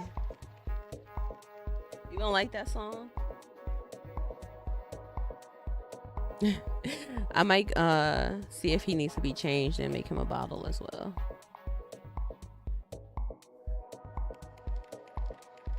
But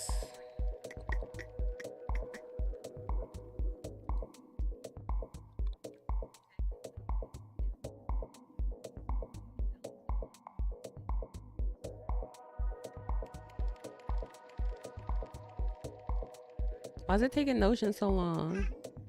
I'm hungry too, man. I've been using too much brain power. I was just talking about earlier how it's like when you people assume, some people assume that just because you might be doing something that's quote unquote sedentary, that it means that you don't use like a lot of energy. But highly demanding, like something that's highly demanding mentally, definitely burns a lot of calories.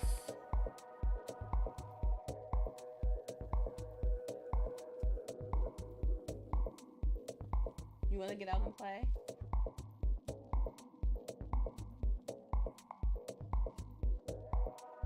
I must go get baby boy in a second. Or right now, why not?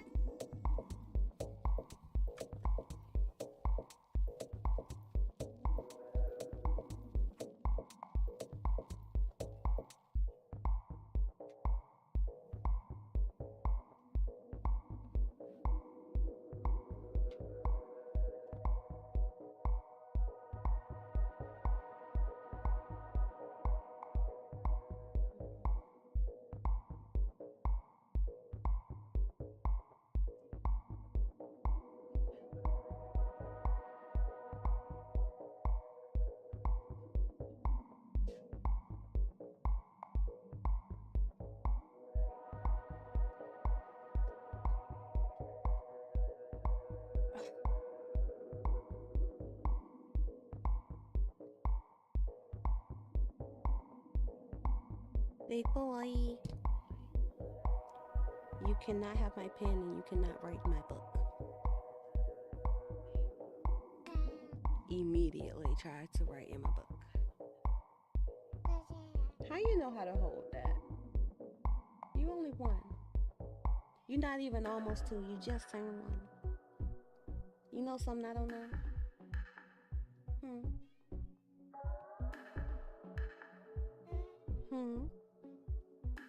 You trying to write?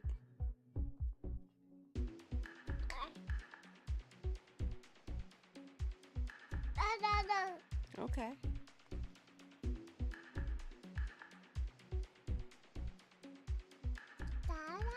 Yeah. You want to write some code? You want to write some code? I got it. You want to write some code? You thinking about it? You're a big boy. Can mommy do some work too? Here, you want to sit here? You really can't sit with me and watch Gracie because she is in the background. Oh. Oh my gosh. Yay. One-handed life. This is one-handed life. Stop. Stop. Stop.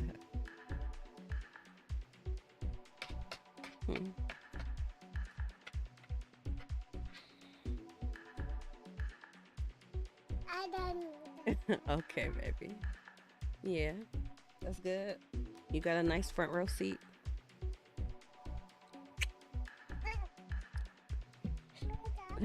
All right, so let's see. We're gonna hold one baby in one hand, and then we're gonna do stuff in the other hand.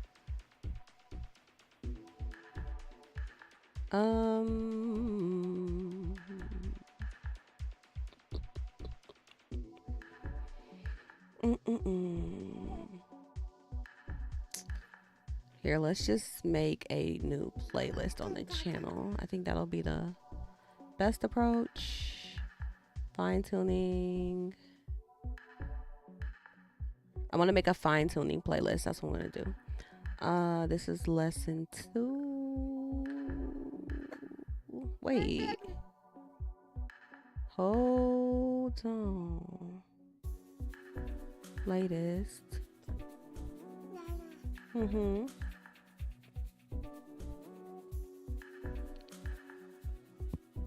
Actually, that's funny. It might be unlisted now, so let's do this. Because I'm pretty sure it's in my history. Stop. Or did they put a video? Oh, they reposted it. They reposted it as a video. I think. Yeah, they reposted it as a video. That's fine too. Okay, so I'll add this one as I'll add this one to the playlist instead. This is add to queue. That's watch later. Save to playlist. Let's make a new playlist. This one's gonna be fine tuning.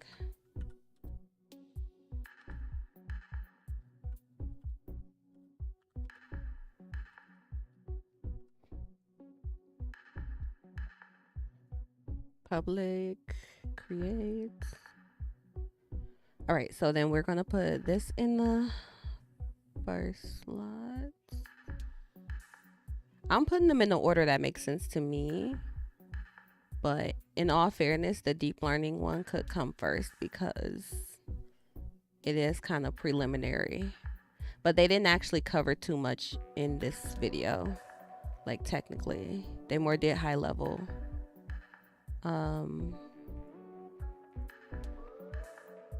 Okay, so I did that one. Let's go to the live while it's still here. And then if they go ahead and they stop, baby. If they go ahead and they swap this over to a regular video, if they replace this with a regular video, then I'll go ahead and I'll update that. Oh my my goodness, what's going on? All right, we're gonna have to take a diaper break in a second. Baby.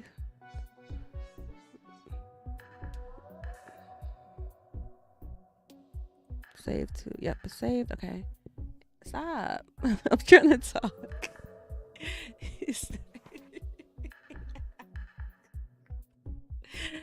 Yay. Here.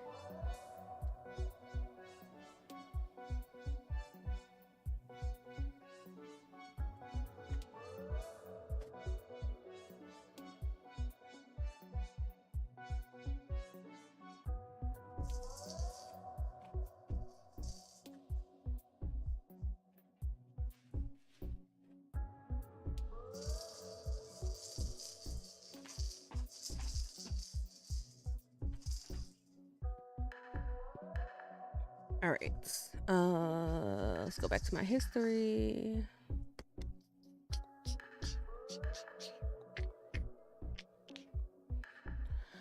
Oh man, I be trying, y'all. I be trying.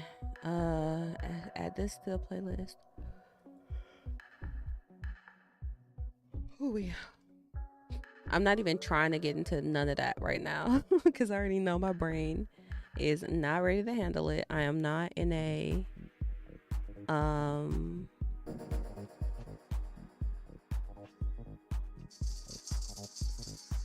not in a programming mode right now. But the least I can do is make these resources available.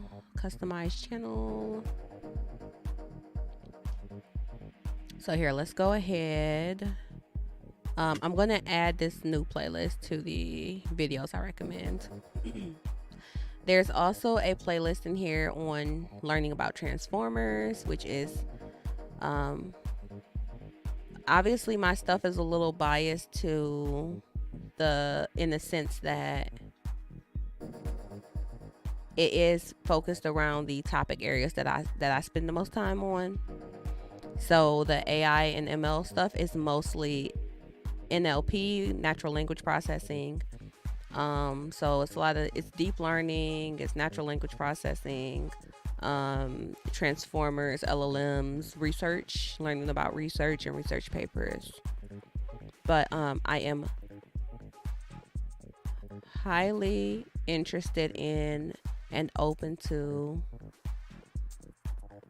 adding other resources that other folks find important. So just let me know, what makes sense to y'all.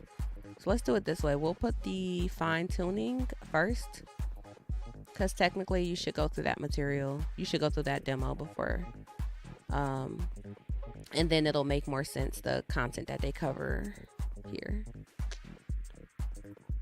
So now if I go back to the channel,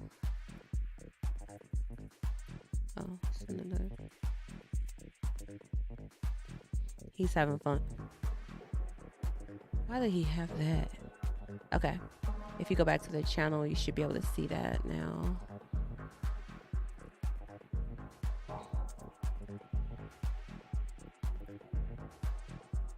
Yep, so it's right here at the beginning. The fine-tuning LLMs playlist is right here. So it's not in the best state that I would like it to be in, but I'm working on it. Work in progress. I'll definitely be taking a look at the Ludwig tool. Put that down.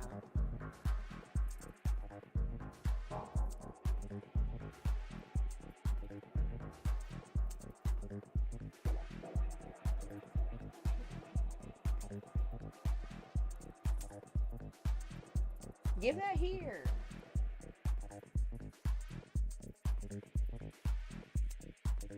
Give me that.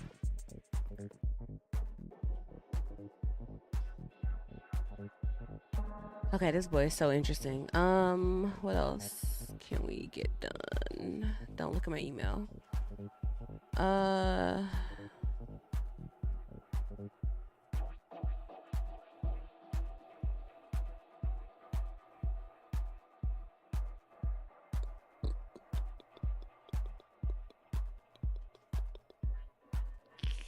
I'm gonna leave that for now.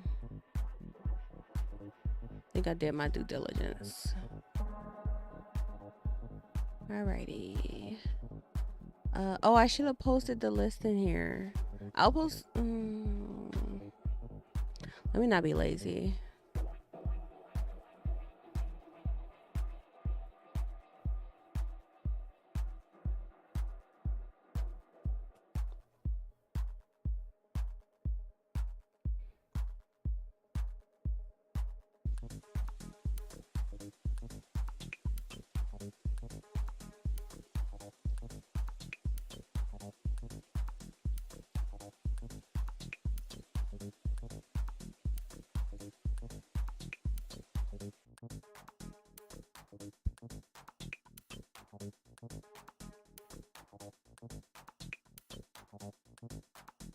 I don't know why this boy want to play with everything except the toy. Don't open those. Go play, go, baby. Go play with the toys that's already out. Look, look at all those toys over there. Yeah, play with the toys that's already out.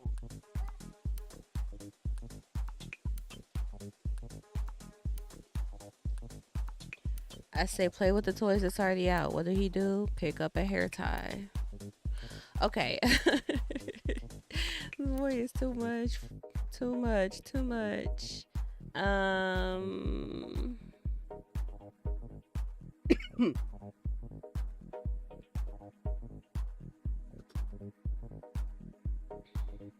What are you doing?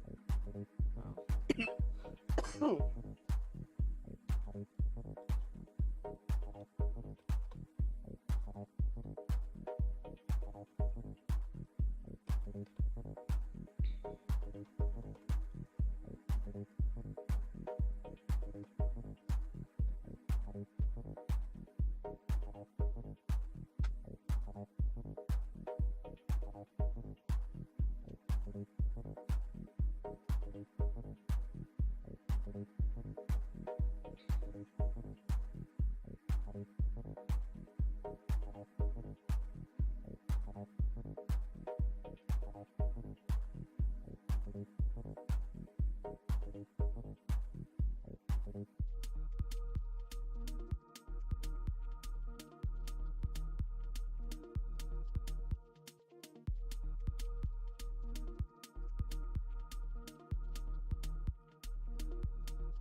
All right, y'all. The playlist is also in the AIML channel, so we should be good there. All right, I'm not gonna open my DMs in stream. Leave us alone. Remind me later.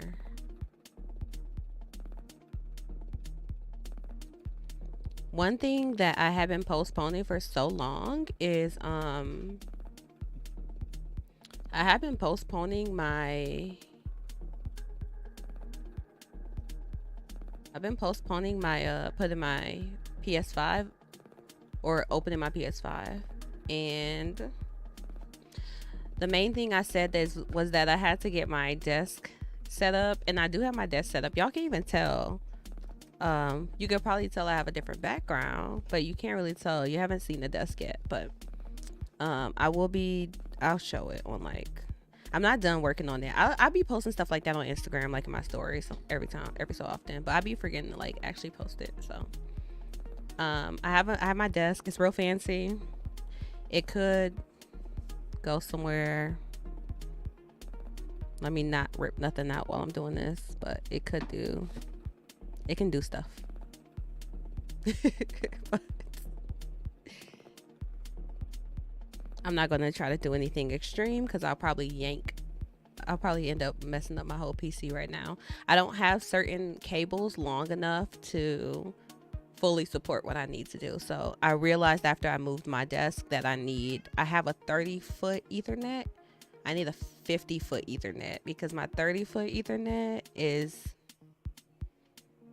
it means that my PC is literally sitting next to me, and that's the furthest that's the furthest that the Ethernet will go. Oh, the other thing I didn't tell y'all is there's going to be office hours as well. So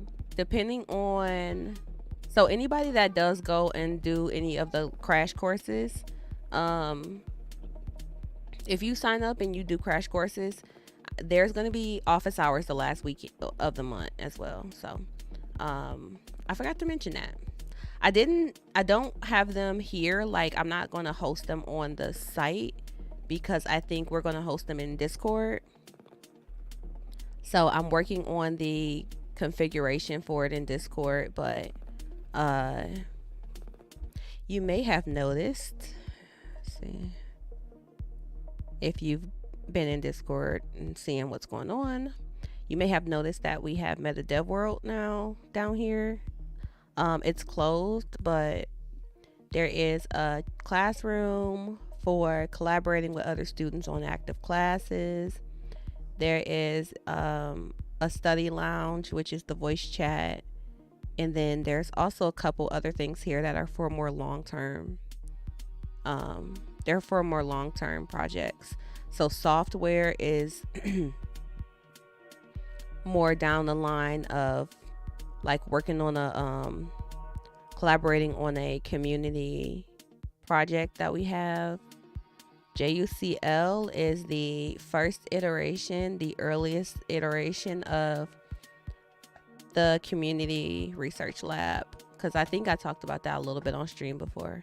Like, I have a vision for a community-based research lab, and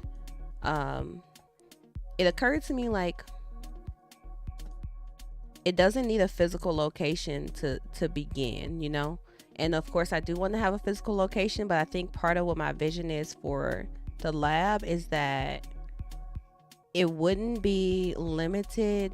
People's participation wouldn't be limited by access, physical access, one way or the other, because that's one thing that's very restrictive right now of traditional research.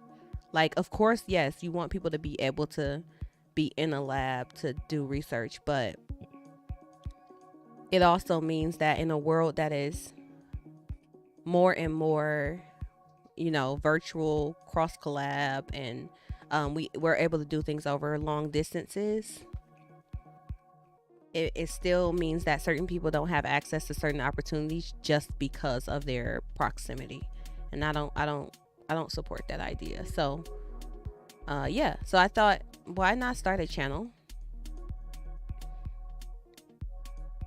So it's ongoing. It's a work in progress, but this will be a place to collaborate on research projects within the community. So if you have an AI or ML project and you want to work with some other folks on it, we all have something that we're working on. This will be a starting point. So those are I don't even know. I think y'all can see them. You could probably see them, but you can't join them because they are private right now. But that means that I can host office hours here in the channel. Actually, should we have an office hours voice channel, which is different from a study lounge, stu office? Or is it that, because I haven't done a lot of lives in Discord yet, like group lives anyway, is it that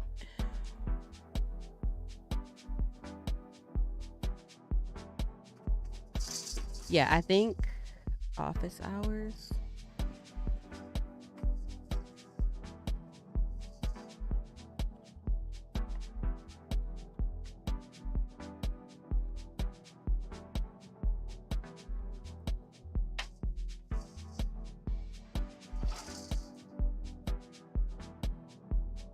The only thing about it doing it this way,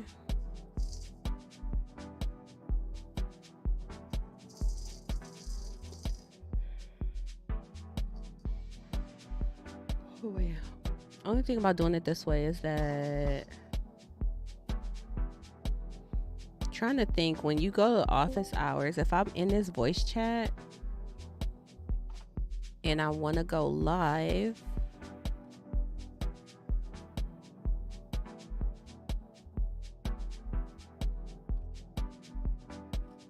hopefully I don't break the stream, but if I want to go live here in the voice chat, if you want to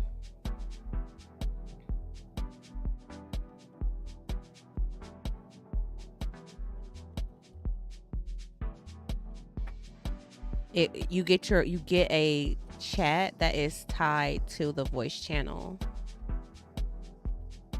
So with that being said, like after it disappears,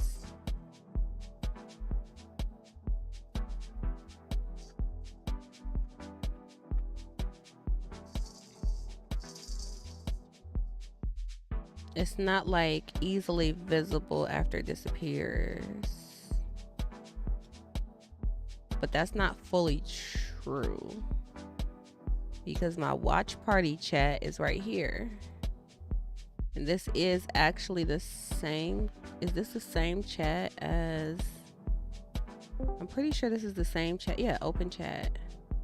Oh, no, it's not. Okay, I see. All right, yeah, so that's what I'm trying to avoid, I guess. I'm trying to avoid where we have a redundant chat. I love Discord, but they still got some refinements to do in certain aspects. Because it's like, what if you want to come back and see the chat after the fact? You have to open it from there. The study lounge chat is here.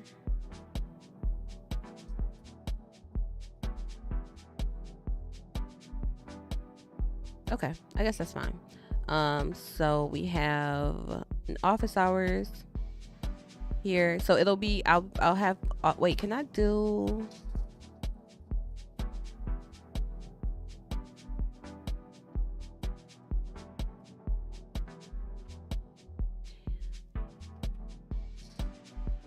I don't think, oh, I can.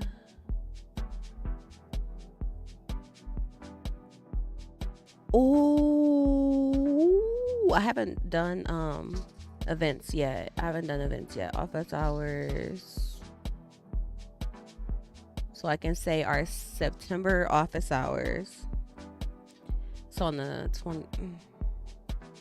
28th. I'm open to playing around with these, but I was trying to get something going. What do I have to do? The AI journey is pretty good. Spooky Visions. How's everything going with you? I'll show you a recap real quick of what I've been doing this week, but I'm just gonna check my schedule really quick and see when we can do office hours in September.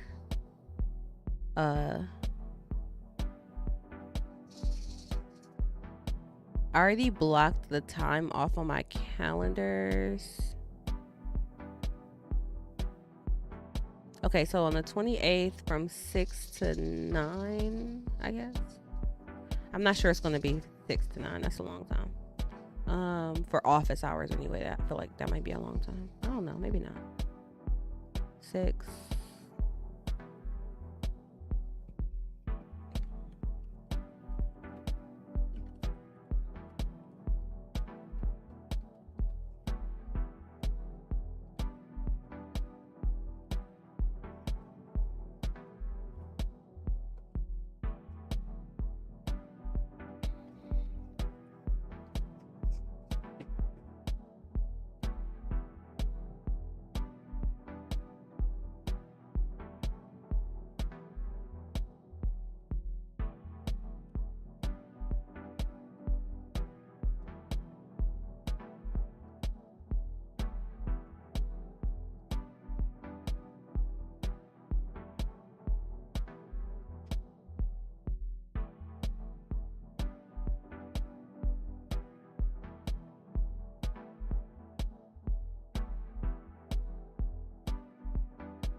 Okay. So I'm gonna leave it like that for now. I can hit next and create. I feel fancy, man. I feel fancy. Discord is a lot of work. Managing Discord is a lot of work. Come back over here. Stop. He gonna pull this tie off of my robe. That's okay. Okay, so let me get back. Okay, so yeah, spooky visions. Procrastinating on finalizing a white paper on LLMs. Ooh, LLMs. Wait, I would love to when you finish that white paper, can you let us know, please?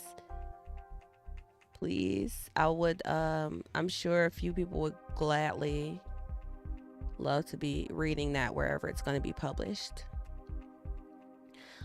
In our neck of the woods, in my neck of the woods, recently I have been waiting for. Wait, Spooky Visions, are you the one that brought up the weights and biases like earlier in the year? Was that you? Or no? I can't remember who had told us about. Okay, like the day I was like a day I was streaming, and you're like, hey, by the way, this conference is about to happen like right now.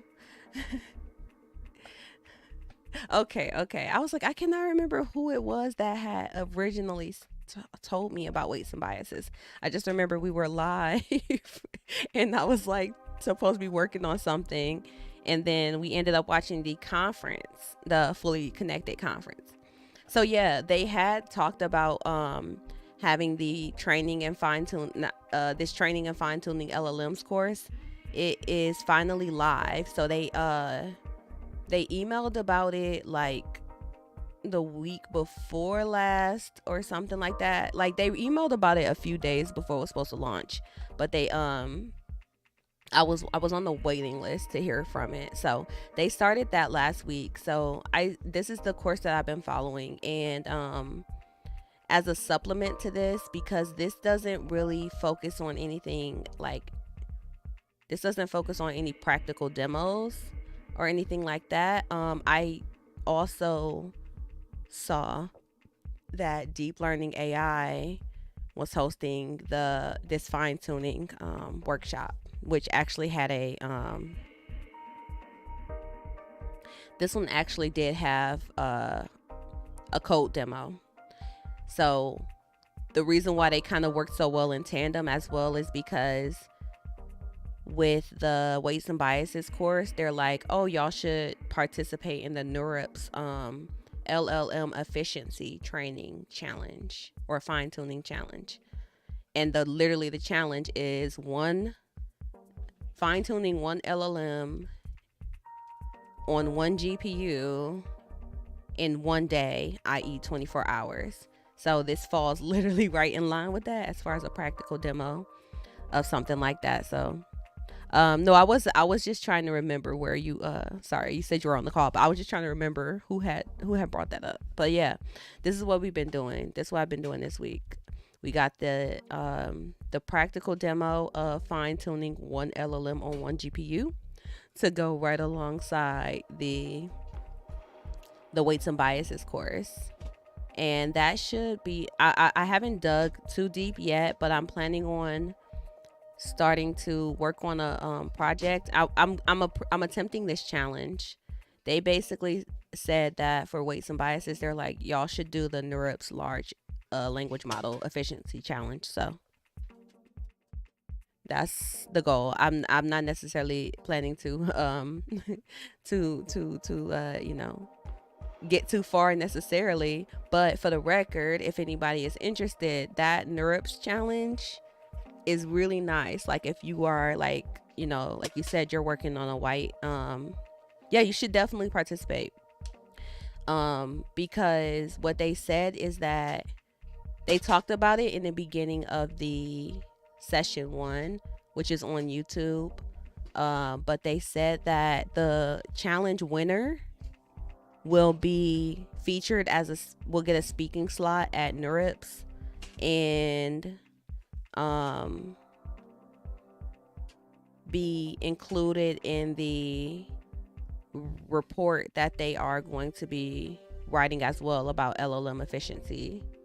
So it's a really great opportunity if you're in that space.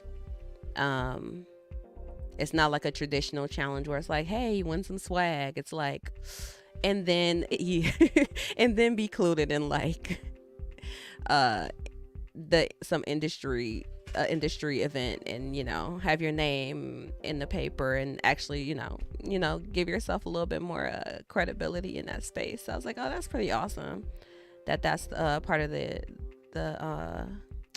that's a part of the prize, so to speak. I think you can win money too. $5,000 something.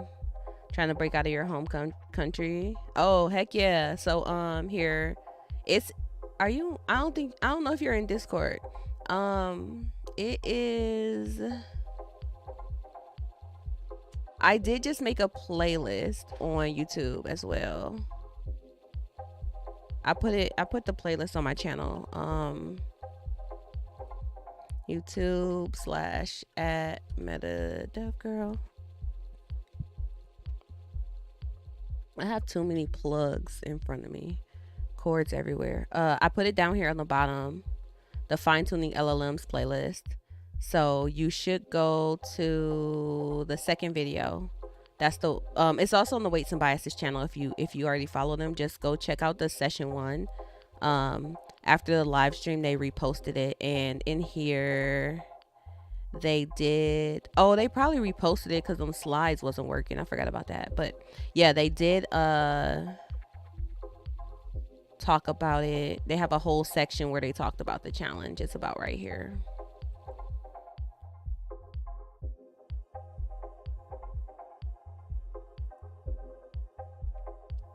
So they went through this is the basic parameters, and they have a Discord server for it as well. They gave all the resources, so highly recommend that for you.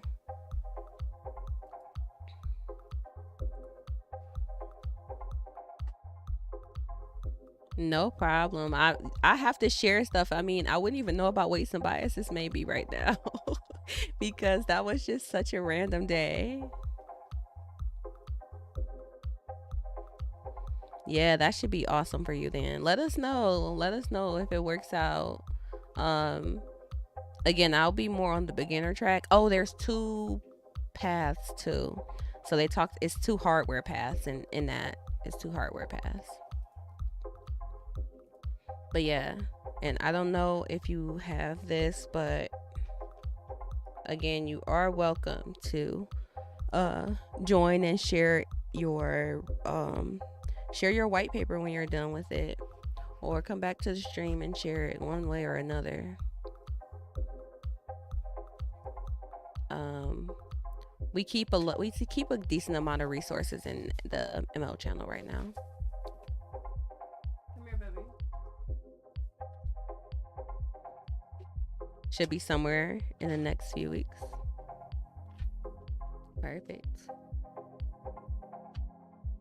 I remember the first time that I heard somebody say that they were going to read a white paper and at my job, because I went from being working for very small startups to working for a high tech startup that was 50 plus engineers. And I was like, you read a white paper? You actually read a white paper? It was weird because it wasn't weird, but it was interesting because that was a new avenue for me where it was oh, everything that we do is not just already a tutorial I can follow on the internet. It was R&D. So everything we were doing was we were trying to develop a new platform from the ground up. It's something that had not been done very well at scale. And it was some of the tools that we were integrating were also relatively cutting edge, so to speak. So it's oh yeah, we're trying to figure out if we want to integrate this into the platform or if this would be a good approach. Let's read the white paper on it. It's I was yeah, I read white papers all the time. What are you talking about? I didn't know what a white paper was at that point. I just seen them on business sites saying, hey, read our white paper. No, I think the first time I heard of a white paper was more in regards to when everybody was getting into blockchain. So it'll be like, yeah, if you want to know more about what we're doing to develop out on this blockchain, then you read our white paper. Um, and then, so I had never actually read one until I worked for a company where that was like a normal thing. First goal. Wait, let me go back. Main goal is to create an initial platform. To launch more deep dives from, and first goal is to get the high level strategic project and technical framework right, attract business and technical leaders. Okay, cool. I'm sure it'll be great. Don't say that. The problem with white papers is that they're usually meant to be accessible to business people, so they're frequently quite high level and maybe less interesting for individual contributors. And I do agree with that as far as what I've seen. That, like you said, they're more. A lot of the white papers are more business focused, but in that regard, most of the white papers or the companies that we were interacting with were more, I won't say necessarily individual contributor, but it was definitely more geared towards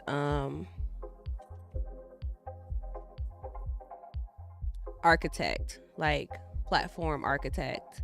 So a lot of the platforms were highly technical, so the white papers were like also decently technical, and it wasn't the business team that was actually looking at those. It was those of us on specific research, research and development parts of the platform that were like, is this worth exploring? What kind of performance did you get out of your integration with X, Y, or Z company?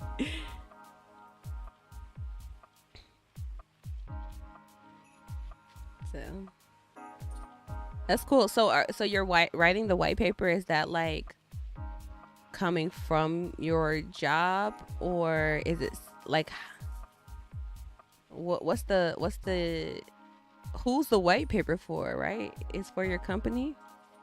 Has to be, right? Okay.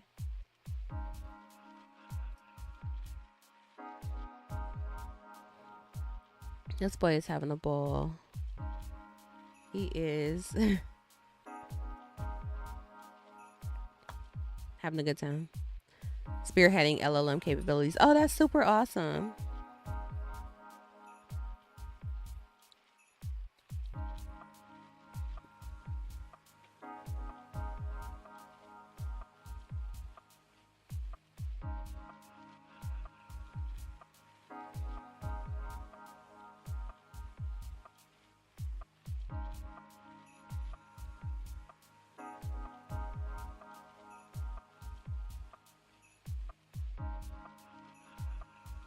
It's funny because baby boy is like,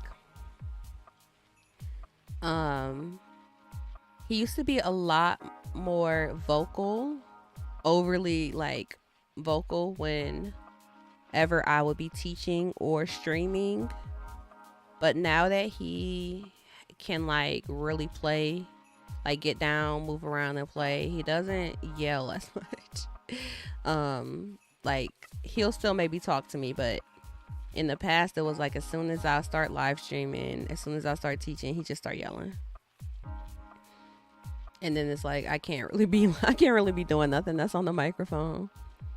Okay, so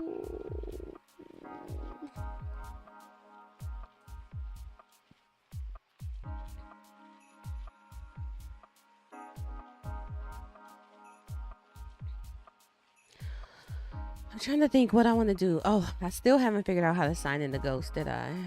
I don't think so. Let's go there. Please take slash.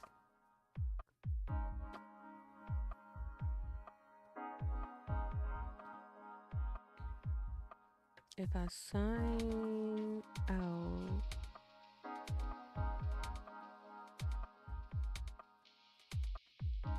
Okay. So wait, let me put this in. We don't need none of this for real. Let me not close the whole thing though. I need that music. See, close others.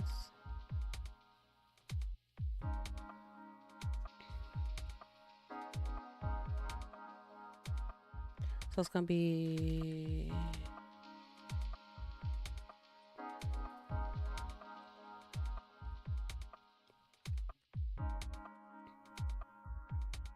that's what I was looking for.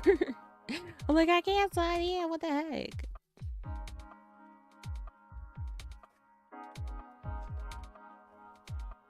I don't know my password, but boo, that was not it. I don't know if that was not it or if I fat fingered it.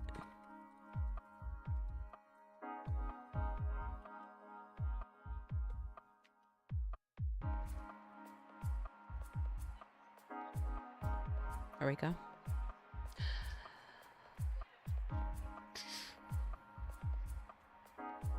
Dashboard. How do I go to...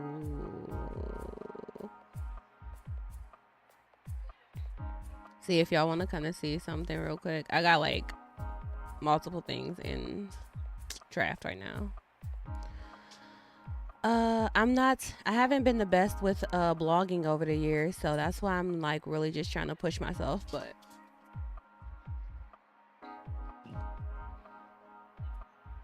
I've been getting more ideas lately of things I want to do, and then I just go ahead and start putting a post in real time. I started this Git cheat sheet. I need to finish this one. It has a gist that I was working on, so I wanted to finish the GitHub gist and then embed the gist on that page. Do some work on like API topics and model view controller. Again, because a lot of the stuff that I'm putting up right now is based off of supporting my students that are transitioning into tech. And they mostly do software development.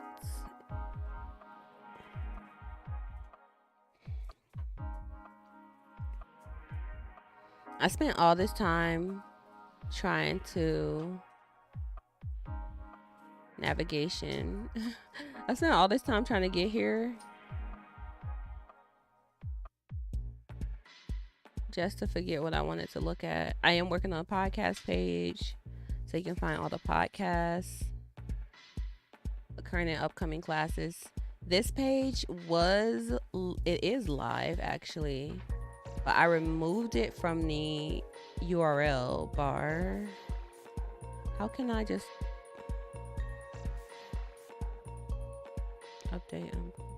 I guess I should just... Wait, I'm confused. Oh, there we go.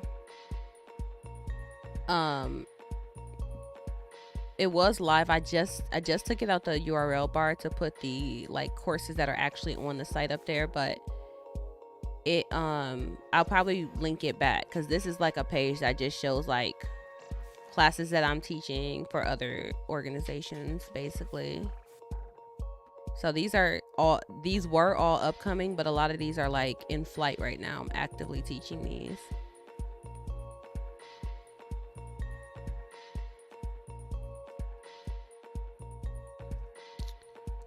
Oh boy, the thing about my life right now is I'm tired. I need to eat. Need to change baby boy. So eventually, not eventually, but probably starting in September, I'll be able to start sending the newsletters via this site. So I had migrated over. I haven't talked about it too much, but I had set up a newsletter like sign up. I had set up a newsletter sign up for folks to to keep up, and I really mostly just promoted it to one event that I had spoke at earlier this year. So a bunch of people had signed up just to get updates. I'm not spamming nobody. Like, that's just not gonna happen. So I haven't started like doing any sends just yet, but I was trying to look for a platform that I could overlap memberships, hosting courses, newsletters, and my blog. I wanted all of that in one, and that's what Ghost is for me right now. So now that I have it figured out. Oh, I need to put the newsletter on here so it's clear that you get the newsletter from that.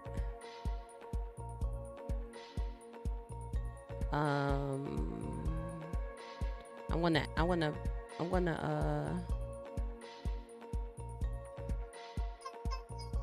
update that. I'm not gonna update it right now because I have to show like my Stripe config. You like that song? Ooh wee. Okay, let's see. How long I've been doing this? 2.5 hours. Look at me getting stuff done. I really like Ghost so far though, but the only thing about Ghost is it's not a bad thing. I just need to, here, let me go back to my dashboard.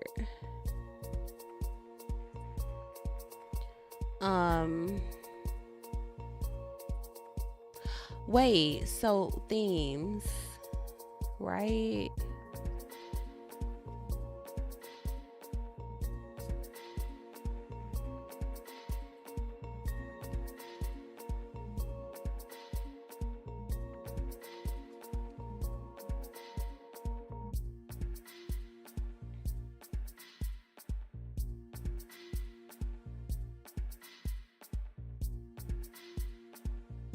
Oh, okay. So that's what I was wondering with themes. I had to come back to this Ghost CMS themes. I got a theme that I like, actually. I think I want to get this theme. I'm gonna show y'all.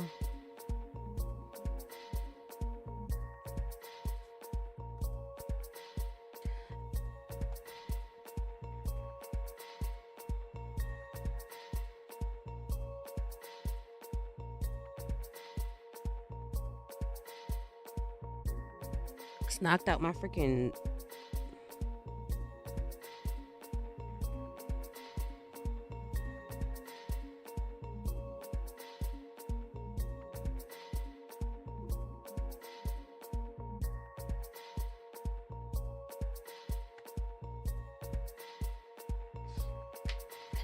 freaking septum piercing. This is the one I think is super cute and want to convert over to. Let's go to the demo. I really like this theme. I actually have found this theme somewhere else on, I think it was either on Envato or it was on Envato, and I went to the company that developed it. I went to their actual website and I was playing around with it, and I really like this theme because I want something that's, you know, modern, fun, I guess you could say, quote unquote. And I learned a long time ago that the least productive thing I can personally do for myself is try to run courses and blog and actually blog while also being responsible for doing my own active theme development. Like, it's majoring in the minors for me to just be like, oh, you know what? Let's go ahead and build our theme from the ground up. I know I have the skills for it, but unless it's a really good reason for me to, it's like I need to be investing the time I have into actually building client projects into actually teaching, building classes, working on the open source projects that I don't need to be building my theme. So I really like this one. And they have these those little body decorations you can like, those are optional. So I wondered if I could make something that's more on brand for my theme, because I have like my own little camo print. That's kind of what I want to swap out there. Uh-oh, SpaghettiOs. What is going on with Twitch?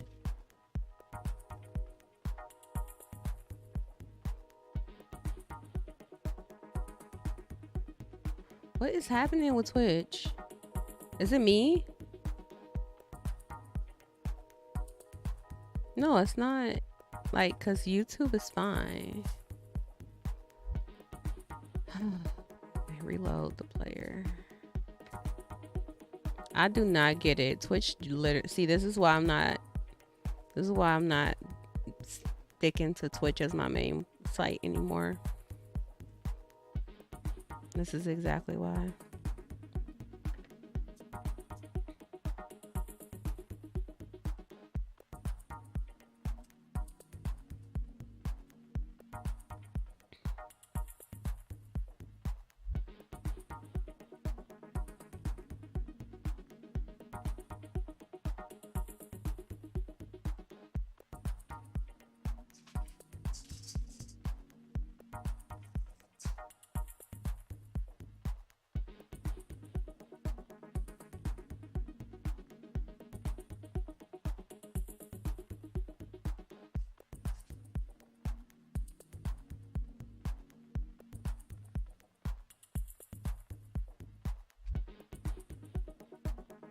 All right, so let's do this because but yeah, I like this theme. I think I'm going to end up getting this theme, but I'm still looking around to see if there's other options I wanted to have. But I want something that feels like it fits with the, you know, I kind of have a little brand. And I want something that kind of can fit into that without me having to develop it myself. See, here it is. Here's the live preview. They also do it for WordPress. So oh yeah, it was on Envato. So, but I think what they ended up doing is a lot of the themes that they have for WordPress, they also have them for Ghost.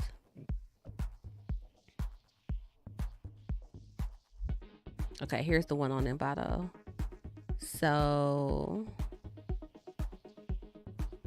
it has Groovy supports all Koenig blocks, so you can show to your public a lot of quality content. Markup, images, gallery, video, audio, callouts, file, bookmark, product toggles, style guide.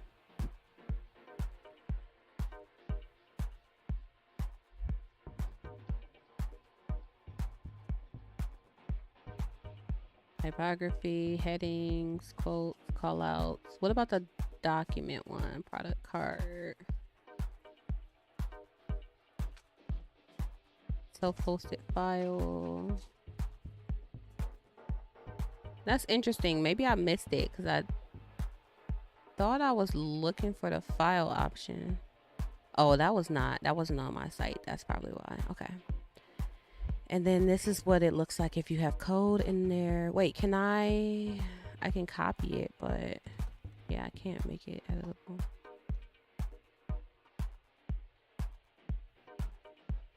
Wait, what kind of block is that?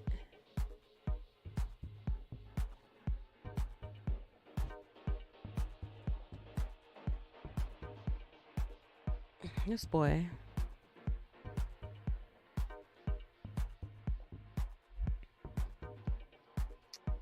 Posts. Let's go here. I don't think this has anything in it right now, but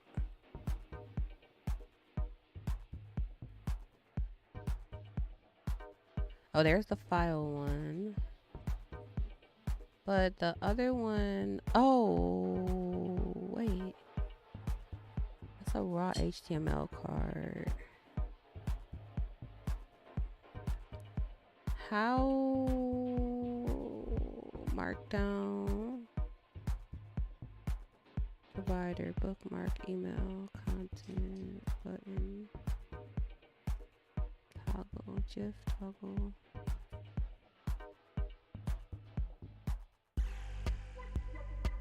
How did they do that? How did they do this? Not that one. How did they do this syntax highlighting? Does that just work or what? Because I still don't know everything about this CMS. What the heck? That's so good. I didn't know it worked like that. So wait. Okay, because I did the, because that was the thing, like my Git cheat sheet. How do I do like,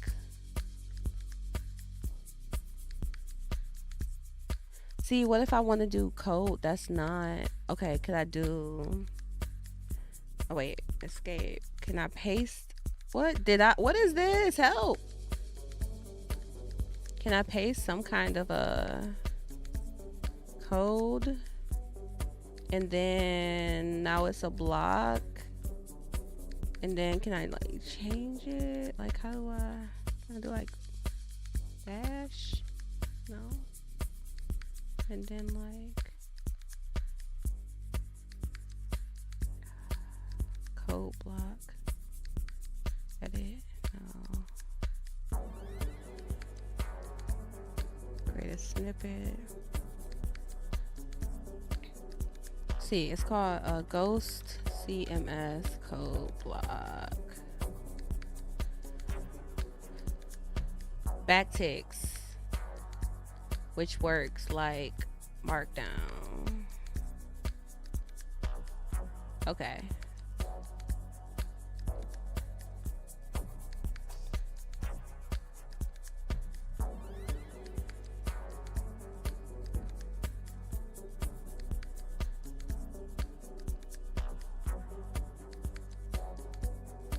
So if I make the backticks, then that'll work. And then the syntax highlighting. Oh, I have to actually put the, wait, is this custom or can I do this in mine as well? Yeah, I can do code injection. Okay. Ooh, see, this is what I needed to know. Let me bookmark this.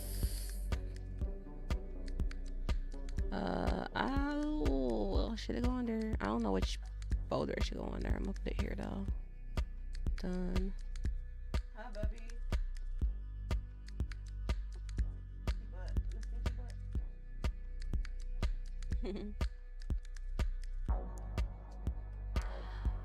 Okay.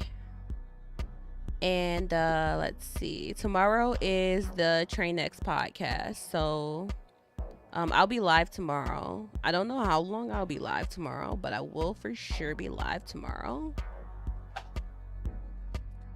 Let me see something.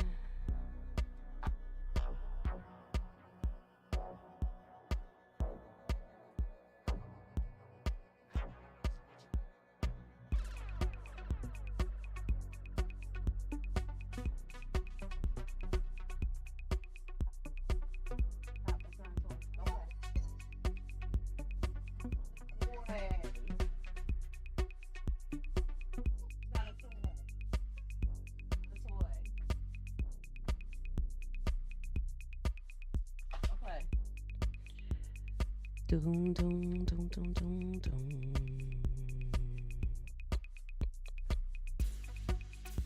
Stop.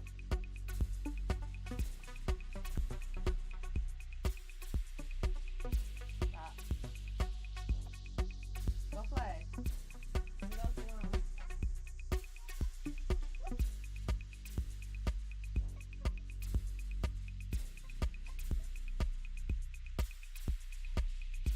All right, I'm just trying to check what the heck is coming up tomorrow because I'm definitely about to get baby boy together, get my life together.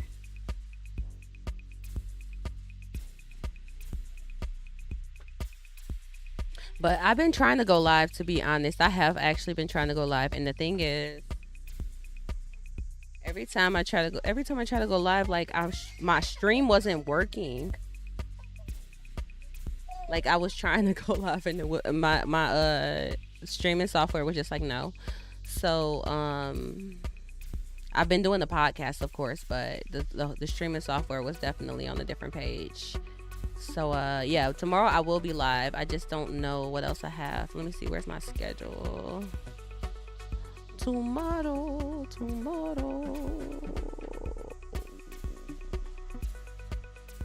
Oh, I'm trying to see. Best thing to see is if it's on the website.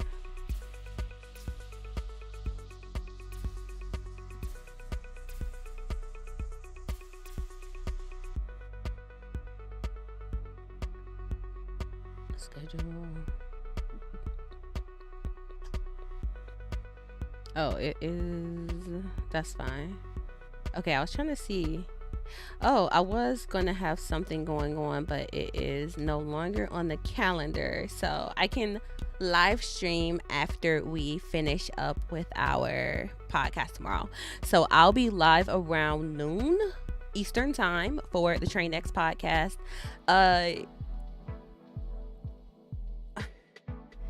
With myself and my business partner Mac, whenever we go live together, it can be a little bit of a delay because we usually have to kind of coordinate. We hop on the call and then we coordinate before we go live, but we will be live tomorrow, so I'm looking forward to that. And then I do have to teach tomorrow night, but if I get my prep done early, I might actually prep on stream, to be honest. I might do some co-working on stream to prep my exercises. And then I really want to work on the LLM courses. I need to stay up to date on that, and I need to catch up. So that's what I would love to do tomorrow. So I'm going to do that. And then I'm going to be exploring into getting the code snippets to work, because these code snippets... Do you have my other mouse? What is happening? Okay. My bad. My son sometimes gets my wireless mouse, and then it's awkward. But anyways, I'm gonna try to incorporate this code highlighting into my site and figure out if I can, because I want to use I'm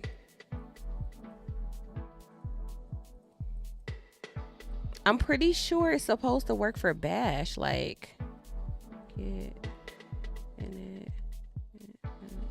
either way, at least I have these code snippets. I really thought I was gonna have to freaking make gist for everything, but now that I know it, because they weren't showing up, like I don't understand. If you go in here, am I tripping? It's not one block on here that says code. So I do need to, maybe I need to just get a little bit into the CMS documentation. That's my fault. But I'm feeling good about this. So I'm happy to be able to update everybody on what's going on. Again, we have these upcoming classes coming very soon, starting next week.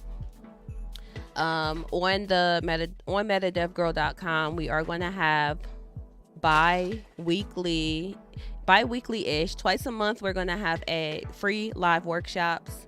Once a month, I'm going to launch a crash course for a couple of specific topics, and I'll be doing that consistently from September through December. And then as we go into the new year, I'm going to try to get more visibility and understanding, more feedback on what other type of content I should build out, so I can start to build some paths around these different materials. But for now, my focus is to start where I see gaps in my students in their different programs, and where I see gaps in folks that have already kind of transitioned into the space or people that are looking to get into tech. So I'm trying to fill the gaps on things that you probably don't have access to right now, and then kind of take it from there. So I do appreciate everybody for supporting. Again, if you want to get like the newsletter, if you want to get the newsletter, or if you want to be able to take any of the free live workshops, which are all here, if you want to be able to take any of the paid courses, which are all here, then just go ahead and join us for the soft launch on the website right now.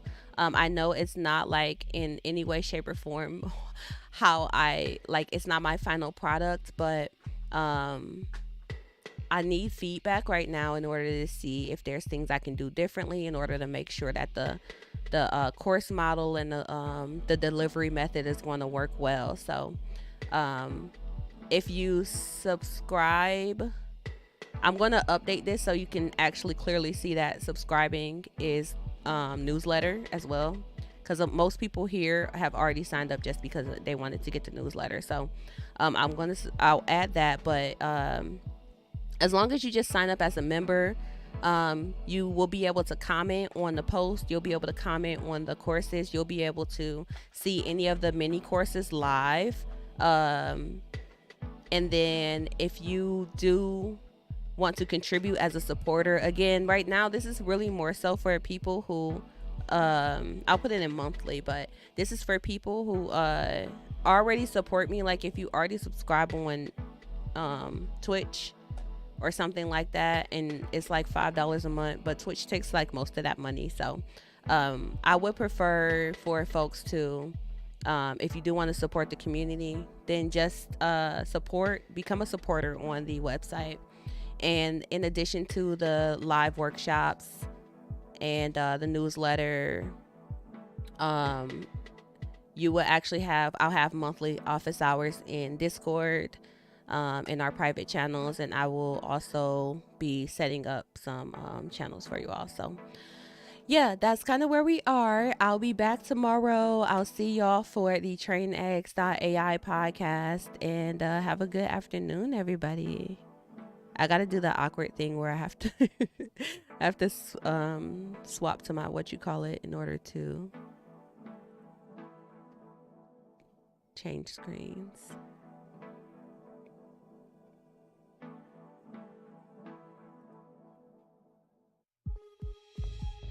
But yeah, thank you again, everybody. I'll see y'all tomorrow. Bye.